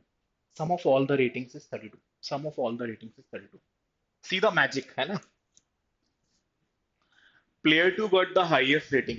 Highest rating is 7। Player two got the highest rating 7।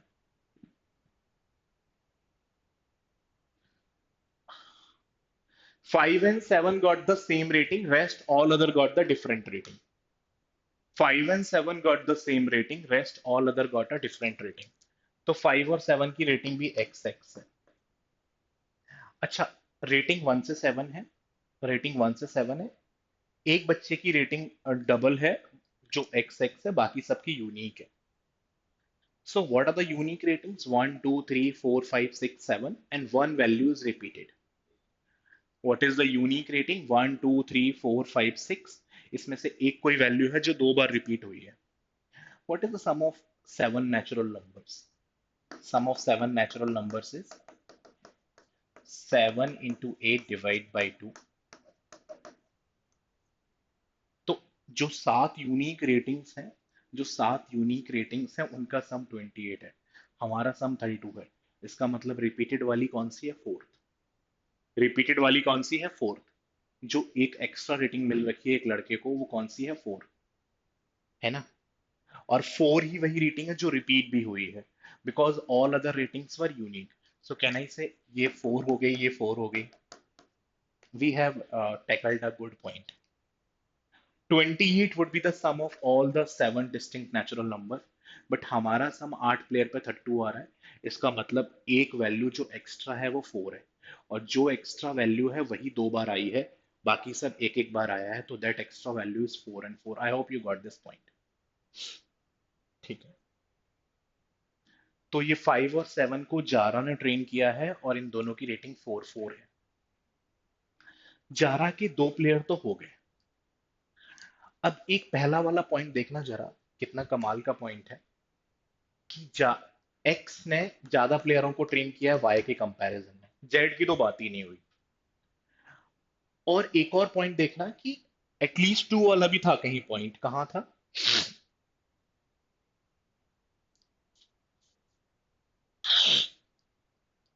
Starting में ही लिखा हुआ था आई थिंक।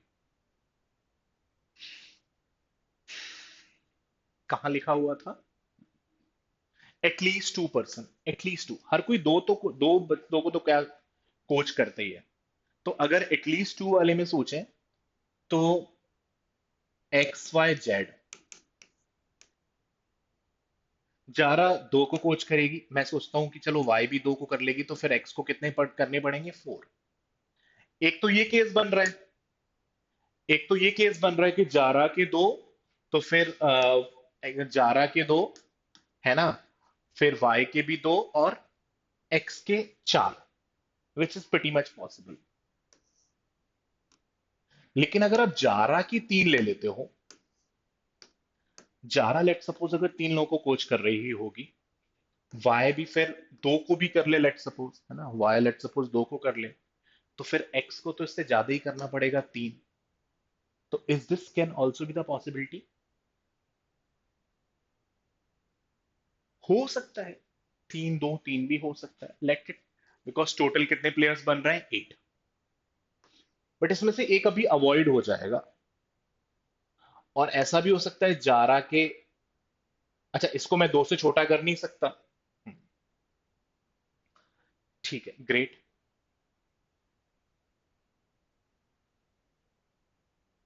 ठीक है। लेकिन वो क्लियर हो जाएगा कि this is not the scenario. मैं अभी करता हूं कैसे क्लियर होगा। फिर जारा अगर दो को, तो वाई भी दो, वाई अगर तीन करेगी तो फिर एक्स को चार करने पड़ेंगे।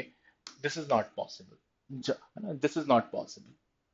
हाउएवर दोनों तीन तीन कर सकते थे। जारा दो है तो वाई भी तीन और एक्स भी तीन, बट उसमें फिर मोर का सिनेरियो नहीं आ रहा, इसका दो और इसका फिर चार ही होना पड़ेगा। 4-2-2 is the situation what is coming out। 4-2-2 is the situation what is coming out, because अगर आप इसको तीन करते हो तो चार करना पड़ेगा, और चार तीन सात और दो नौ हो जाएगा, which is not possible। आप इसे दो से कम कर नहीं सकते। दो से ज्यादा करते हो तो एक अलग प्रॉब्लम फंसेगा जो मैं बताने वाला हूं अभी। प्लेयर फोर की रेटिंग एट से डबल है और फाइव से कम है। अच्छा, प्लेयर एट की रेटिंग फोर से डबल है और फाइव से कम है। इंटीग्रल रेटिंग है, फाइव से कम है मतलब चार से छोटा मल्टीपल ऑफ टू। चार से छोटा multiple of two is two only, क्योंकि एक्स और टू एक्स रखी जाएगी ना। तो चार से छोटा मल्टीपल ऑफ टू, ये टू है तो ये वन है। तो प्लेयर फोर की रेटिंग एट से डबल भी हो गई और फाइव वाले से छोटी भी हो गई। अगर आप यहाँ टू जाते हो तो ये फोर हो जाएगा, फिर ये छोटी नहीं रहेगी। अगर आप थ्री के लिए जाते हो तो ये सिक्स हो जाएगा, फिर ये छोटी नहीं रहेगी। Only one situation is there कि एट की वन है तो फोर की टू है, सेवन और फाइव की फोर फोर आ चुकी है, वन की सेवन आ चुकी है, वन की नहीं पता, अभी फिल कर लेंगे सब पता चल जाएगा। चलो, I've used it completely। The average of rating strength by Yuki was twice of that Jenna. इसको अभी मैं यूज करूंगा। इसको मैंने कंप्लीटली यूज कर लिया, इसको मैंने कंप्लीटली यूज कर लिया। All other will get the same rating, इसको भी यूज करेंगे। Player one four by the train bye the same coach, one and four by the train bye the same coach, while the coaches who train 2 3 and 5 are all different। ये critical situation जाएगी। एक और four को same coach ने train किया है, एक और फोर को सेम कोच ने ट्रेन किया है, टू थ्री फाइव को अलग अलग ने। एक और फोर को सेम कोच ने ट्रेन किया है और टू थ्री फाइव को अलग अलग ने। तो फाइव को फिर जेड ने किया है, टू थ्री फाइव के अलग अलग हैं। तो थ्री को फिर किसी और ने किया होगा, टू को किसी और ने किया होगा। इवन नंबर्ड वाला कौन था? इवन नंबर्ड वाला कौन था? Who train the even numbered? Yuki. Yuki. तो ये टू वाले को यूकी ने ट्रेन किया होगा, और थ्री वाले को फिर, थ्री वाले को जेना ने। बिकॉज सबको अलग अलग ने किया है ना, तो जेड नहीं आ सकता यहाँ। जेड और वाई नहीं आ सकता, तो जेना आ सकता है, सॉरी एक्स आ सकता है। तो थ्री वाले को किसने किया है? तो it is a critical point. ये खतरनाक पॉइंट निकल के आया है कि थ्री वाले को फिर एक्स ने ट्रेन किया है। डिस्टिंक्ट रखना है ना, डिस्टिंक्ट रखना है। थ्री पर दो चांसेस थे, या तो जेना जिस पर ऑड और इवन का कोई रिस्ट्रिक्शन नहीं है, या तो जेना जिस पर ऑड और इवन का कोई रिस्ट्रिक्शन नहीं है, या फिर जेड जो ऑड नंबर को ही ट्रेन करता है। तो ऑड नंबर को इसलिए नहीं कर पाया बिकॉज टू थ्री फाइव पर डिफरेंट कोचेस रखने हैं। सुन लेना बेटा एक बार, एक लाइन में ही काम बन जाएगा। टू थ्री फाइव पर डिफरेंट कोचेस रखने हैं, इसलिए हम यहाँ जेड की तरफ नहीं गए, डिफरेंट मेंटेन नहीं होता। क्योंकि वाई आ नहीं सकता था, वाई सिर्फ इवन वालों को ट्रेन करता है, तो एक्स या जेड आता। आप लिख भी लो, एक्स या जेड आता, और जेड इसलिए डिफरेंट रखने हैं, इसलिए जेड चला गया, एक्स आ गया। मुझे लगता है यहीं से गेम हो गया इसका। थ्री एक्स में चला गया, फाइव जेड में है, सेवन जेड में है। ऑड नंबर्ड अब ज्यादा बचे नहीं। ऑड नंबर्ड कौन बचा अब? ऑड नंबर्ड बचा वन, है ना? ऑड नंबर्ड बचा वन। एक और पॉइंट था फोर और सेवन के लिए, आई थिंक एक और पॉइंट था। मैं भाई एक टेबल बचा रहा हूं आपकी, अगर बच पाया तो। अदरवाइज वैसे मैथमेटिकल तो आप कहीं भी देख सकते हो, मैं एक टेबल बचाने की कोशिश कर रहा हूँ। वन और फोर को सेम कोच ट्रेन करता है, वन और फोर को सेम कोच ट्रेन करता है। फोर बेटा इवन नंबर्ड है, फोर क्या है? Even numbered. तो इवन नंबर्ड के केस में वाई आ सकता है, इवन नंबर्ड के में क्या आ सकता है? वाई। वाई आ सकता है, या फिर जिसपे कोई कंडीशन नहीं है वो आ सकता है। तो वाई एक्स या फिर वाई एक्स। जेड तो यहां से भी चला गया, जेड तो फिर यहां से भी चला गया, क्योंकि सेम कोच ने ट्रेन किया है। तो सेम इवन नंबर्ड वाली सिचुएशंस में ये जो ऑड नंबर पर आपको पता है, ऑड नंबर पर कौन आता है? हाँ, ऑड नंबर पर वैसे तो जेड आता है, ऑड नंबर पर वैसे तो जेड आता है, लेकिन थर्ड पर एक्स ऑलरेडी फोर, अच्छा हाँ फोर्थ, वन और फोर्थ को सेम रखना था ना, वन और फोर्थ को। तो फोर्थ पर आपको पता है सर, या तो एक्स जिस पर कोई इवन ऑड का नहीं है या फिर युक्ति आएगी। तो अब अगर इस पर वही दोनों आ सकती हैं, तो फिर वन पर भी वाई एक्स, तो जेड तो यहां से भी चला गया। जेड जो कि एक ऑड नंबर को ट्रेन कर सकता था, वो यहां से भी चला गया। तो यहाँ पर जेड का कैंसिल होना वॉज अ बिग पॉइंट ना, यहाँ पर जेड का कैंसिल होना वॉज अ बिग पॉइंट, यहाँ पर जेड का कैंसिल होना वॉज अ बिग पॉइंट। तो जेड यहां से चला गया, जेड यहां से चला गया, बस 5 और 7 को ही ट्रेन कर पा रहा है। तो how many players can be concluded by Zara? Exactly two. This is a critical point. एक बार दोबारा सुन लो अगर सुनना है तो। 2, 3 और 5 को यूनिक देने थे। 5 जेड के पास जा चुका था। 5 के अलावा 3 जेड के पास आ सकता था, लेकिन यूनिक देने की वजह से ये जेड के पास से गया। तो वो किस पे चला गया? एक्स पर, क्योंकि वहां 2 रखना था इवन नंबर्ड वाला वाई पर। अब देखना 1 और 4 कैसे गया, 1 कैसे गया जेड के हाथ से। 1 और 4 को सेम देना था। 4 एक इवन नंबर्ड है, 4 पर पहले ही कौन डिसाइड हो चुका है, 4 पर कोई डिसाइड नहीं हुआ है, बट इतना पता था कि 4 पर या तो वाई रहेगा जो युक्ति है इवन नंबर्ड पर, या फिर एक्स जिस पे ऐसी कोई कंडीशन नहीं है ना, या तो युक्ति या फिर एक्स। तो फिर 1 पर भी युक्ति या फिर एक्स ही रहेगी, जेड तो चला गया। तो जेड का यहां से जाना, जेड का यहां से जाना, दो ऑड प्लेसेस से जाना, सिर्फ उसके पास दो ऑड प्लेसेस बचती हैं, टोटल 4 ही ऑड प्लेसेस थी।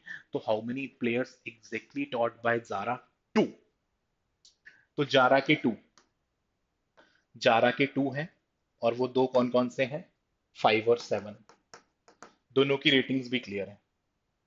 वाई युक्ति और फिर एक्स। अगर दो रखते हो तो यहाँ 4 आ जाएगा, अगर यहाँ दो रखते हो तो यहाँ 4 आ जाएगा, 3 रखते हो तो 3 आ जाएगा, टू मेक इट 8। अगर 3 रखते हो तो 3 आ जाएगा, टू मेक इट 8। दो रखते हो तो 4 आ जाएगा, तो सर 2 और 4 ही रखना पड़ेगा, क्योंकि हमें एक्स के प्लेयर वाई से ज्यादा भी रखने हैं। हमें एक्स के वाई से ज्यादा भी रखने हैं। अगर मैं 3 और 3 लूंगा तो 8 हो जाएगा, बट वो फिर ज्यादा नहीं होंगे, बराबर होंगे। तो युक्ति ने, जेड ने दो प्लेयर्स ट्रेन किए हैं, 5 और 7 वाले। तो युक्ति दो करेगी और एक्स अपने 4 करेगा। एक्स कितने करेगा? अपने 4 प्लेयर को ट्रेन करेगा। तो एक अब ये सिचुएशन भी हम लेके चलेंगे साथ में, मैं आगे जाके देखता हूँ कि क्या है। What is the rating of player 7? 4। खत्म है भाई, इसको तो मार्क करो और आगे चलते हैं। What is the player rating of player 6? Player 6 की अभी डिसाइड नहीं हुई है। How many players rating can be determined with certainty? इसको अभी देख लेंगे। What are the players trained by Jenna? What is the players trained by Jenna? ठीक है,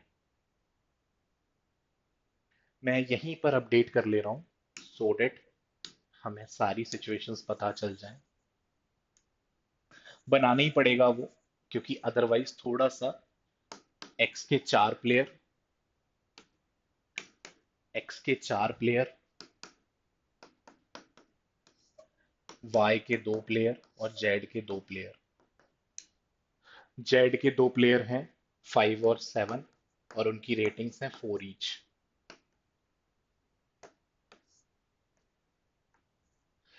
वाई सिर्फ इवन नंबर्ड प्लेयर्स को करता था। तो इवन नंबर में एक तो 2 डिसाइड हो गया था, और दूसरा जो डिसाइड हो सकता है वो या तो 4 हो सकता है या फिर 6 हो सकता है। वो देखा जाएगा, है ना, 4 हो सकता है, 6 हो सकता है, देखा जाएगा। 2 ऑलरेडी डिसाइडेड है, 4 और 6 और 8 में अभी भी कंफ्यूजन बाकी है। एक्स का एक आध फाइनल हुआ है क्या? हाँ, एक्स का एक फाइनल हो गया है, 3। एक्स का 3 फाइनल हो गया है। अगर आप ये 1 और 4 सेम में, अगर आप ये 1 और 4 सेम में वाई को देते हो, अगर आप 1 और 4 सेम में वाई को देते हो, तो वाई के पास 3 लोग हो जाएंगे। अगर आप 1 और 4 जो सेम पर्सन है उसमें वाई को देते हो, तो वाई के पास 1, 2 और 3 हो जाएंगे। अलाउड ही नहीं है भाई, तो उसके पास दो ही है। तो एक्स की दो पोजीशंस आ गई, 1 और 4। एक्स के पास दो प्लेयर्स और आ गए, 1 और 4। 1 भी एक्स का है, 4 भी एक्स का है, और 3 भी एक्स का है। ग्रेट, मुझे लगता है खत्म हो गया सेट। ठीक है। Zena only teach even number of players. तो दो है, उसके पास चार चला गया है। 6 और 8 में अभी कंपटीशन बाकी है कि 6 और 8 यहाँ भी हो सकता है, और इनमें से एक फिर यहाँ होगा। मुझे लगता है बस इसी की वजह से इसमें कैन और कैन नॉट वाले क्वेश्चन बनाए गए हैं, 6 और 8 की वजह से ही। बाकी उसमें अब कुछ दम लग नहीं रही है मुझे। Let's check it once more. Jenna इस पॉइंट का पूरा यूज हो गया, 1 और 4 सेम कोच यूज हो गया, 2 3 4 डिफरेंट पूरा यूज हो गया, player 5 and 7 same coach use हो गया, सेम रेटिंग यूज हो गया, all other got a unique rating, इसको भी मैं यूज कर लूंगा, एवरेज ऑफ ऑल यूज हो गया, player 2 got the highest rating use हो गया। ये नहीं हुआ, the average of ratings of player tend by Yuki. Yuki का जो एवरेज ऑफ रेटिंग है वो जेना का डबल है। यूकी का जो एवरेज ऑफ रेटिंग है वो डबल ऑफ जेना है, और जारा का, जारा से दो ज्यादा है। अरे खतरनाक। तो जारा का एवरेज ऑफ रेटिंग, जारा ने दोनों को 4 4 दिया है तो 4, तो फिर यूकी का 6। यूकी का एवरेज ऑफ रेटिंग 6। यूकी का एक आध, यूकी ने जिसको ट्रेन किया किसी एक का डिसाइडेड है क्या? हाँ, एक का डिसाइडेड है 7, प्लेयर 2 का 7 डिसाइडेड है। तो फिर 6 का एवरेज मेंटेन करने के लिए दूसरे प्लेयर को से 5 देना पड़ेगा। तो जो यूकी का दूसरा प्लेयर है, यूकी का जो दूसरा प्लेयर है उसे, जो कि 6 और 8 में से कुछ भी हो सकता है, उसकी रेटिंग 5 आ गई। उसकी रेटिंग 5 आ गई, ठीक है। एंड इट इज, वाई की जो रेटिंग है, I think that is twice of Jenna. एक बार दोबारा पढ़ लो आप। The average of the rating trained by Yuki was twice that of players trained by Jenna. Twice, इनका एवरेज डबल है भाई। एवरेज डबल है मतलब 6, इसका एवरेज 3 होना चाहिए भाई। इसका एवरेज 3 होना चाहिए, लेकिन ये 4 लोग हैं, तो इनका सम टोटल 12 होना चाहिए। इनका सम टोटल 12 होना चाहिए। 1 की भी नहीं पता, 3 की भी नहीं पता, 4 की 2 पता है, और 6 और 8 की भी नहीं पता। इन तीन वैल्यू का सम मिला के 10 बनाना है। इन तीन वैल्यू का सम मिला के 10 बनाना है। 4 जा चुका है पिक्चर से, 5 जा चुका है, 7 जा चुका है। 4 जा चुका है, 5 जा चुका है, 7 जा चुका है, 2 जा चुका है। क्या क्या बचा हुआ है? 1, 3 और 6। सो 1, 3 और 6, मतलब 1 3 6 रेटिंग ही है इनके पास ऑप्शन में। तो अब किसको क्या मिली ये नहीं पता, लेकिन रेटिंग्स तो फिर 1 3 6 ही है, मतलब जो एक्स देगा 1 3 6 देगा। उनका सम भी 10 हो रहा है, और वही तीन रेटिंग्स बची हुई हैं जो इधर ऑफ थ्री 1 और 6 को गई हैं। मतलब वो रेटिंग और वो नंबर भी मैच कर रहे हैं। इट्स ओनली अ कोइंसिडेंस, ठीक है। चलो, रेटिंग ऑफ प्लेयर 7 4 हो चुका है। रेटिंग ऑफ प्लेयर 6, अच्छा 6 की अभी पोजीशन डिसाइड नहीं की क्या? हाँ, 6 किस पर जाएगा, यूकी पर जाएगा कि जेना पर जाएगा, अभी देखते हैं।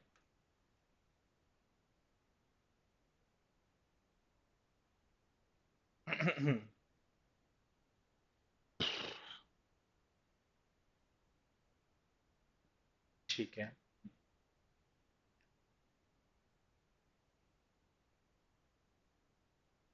1 4 was trained by the, while the coaches who trained played were all different, है ना। जीना trained more players than यूकी, ये भी हो गया है। ठीक है, ठीक है, ठीक है। So what are the players trained by जेना? 1 4 6, मतलब 1 3 4 6 और 8 में से डाउट बचा है। 1 3 4, 1 3 4 6, 1 3 4 8, इन दोनों में से one of them is correct. 1 3 4 6 8, 1 3 4 6 8, है ना। तो बस अब जो डिसाइड करना है वो इसी में करना है कि वेदर 1 3 4 6 8 में से what is the correct answer.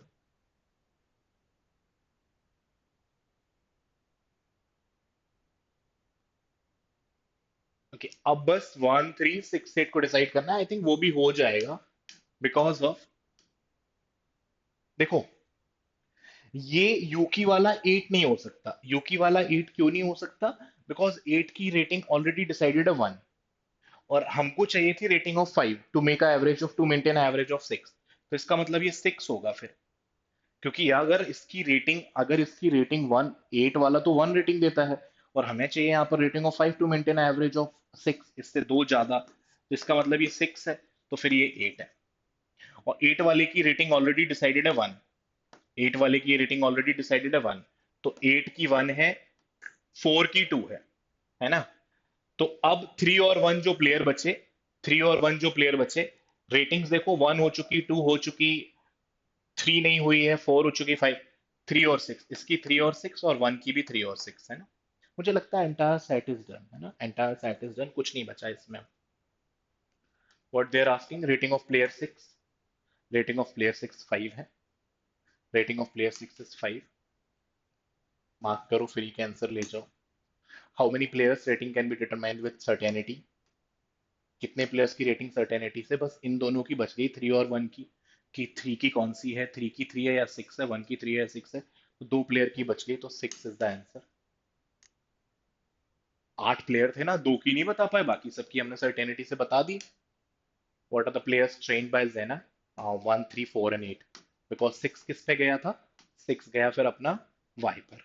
6 के जाने का रीजन, 6 के जाने का रीजन, एक मोमेंट ऑफ थॉट जो आया यहाँ पर, 6 और 8 जैसे ही आपने लिखा, 8 कैसे एलिमिनेट हुआ, बिकॉज 8 की रेटिंग 1 है, 8 की रेटिंग 1 है, और y का एवरेज अपने को कितना बनाना था, 4 से 2 ज्यादा 6, इसमें एक इसके पास 7 था, तो उसे 5 चाहिए ही था to make a average of 12, इसलिए 8 अवॉइड हुआ तो 6 सेलेक्ट हुआ, यहाँ फिर 6 अवॉइड हुआ तो 8 सेलेक्ट हुआ, 6 की रेटिंग 5 हो गई। एक क्वेश्चन तो यही था कि what is the rating of 6, तो 5 है ना।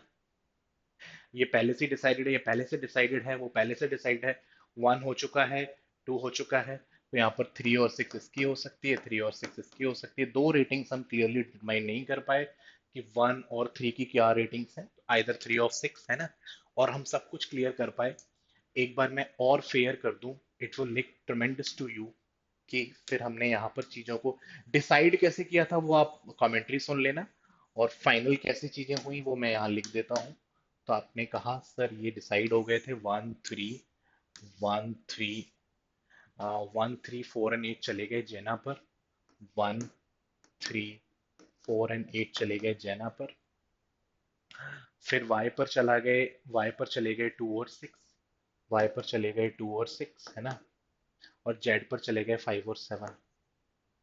तो Z only teach odd numbered है ना, Y only teach even numbered, maintain हो गया वाई का भी है ना, और एक्स पर ऐसी कोई कंडीशन नहीं थी, it can teach even numbered, odd number, what ever numbered है ना, वट एवर नंबर्ड। एक्स ज्यादा रखने थे वाई से, इसलिए वाई को हम 3 नहीं गए, क्योंकि अगर हम वाई 3 जाते, अगर हम वाई 3 जाते तो फिर जेड 4 हो जाता, 7 और +2, मिनिमम 2 तो है ही, 9 हो जाता, विच इज नॉट पॉसिबल। तो जेड के 2 ऑलरेडी डिसाइड हो गए थे, तो वाई के भी 2 रखे गए, क्योंकि अगर 3 जाते तो फिर उसे 4 जाना पड़ता, नंबर बदल जाता, इसलिए 2 रखा गया, तो वो 3 चले गए, 3 2 5 4 चले गए, 2 2 4 और 2 4, 4 और 4 8। तो मैंने पूरी कहानी एक बार फिर से रिपीट कर दी कि एक्स के 4 हो गए है ना, एक्स के 4 हो गए, 1 2 3 4 है ना, 1 3 4 8 वाले, वाई के 2, जेड के 2, entire thing is clear, entire thing is clear. चलो इस सेट को भी दोबारा देख लेना, some tremendous set is being asked in this slot, जितना हम बोल रहे थे कि क्यूबीआर का again, the dominance of QBR can be seen, the dominance of QBR can be seen very clearly. Okay, got it. All the best. See you in the upcoming sessions. Till then, take care of yourself. Have a great time, and meet me in the upcoming QEDLR sessions. Okay, all the best. Take care of yourself.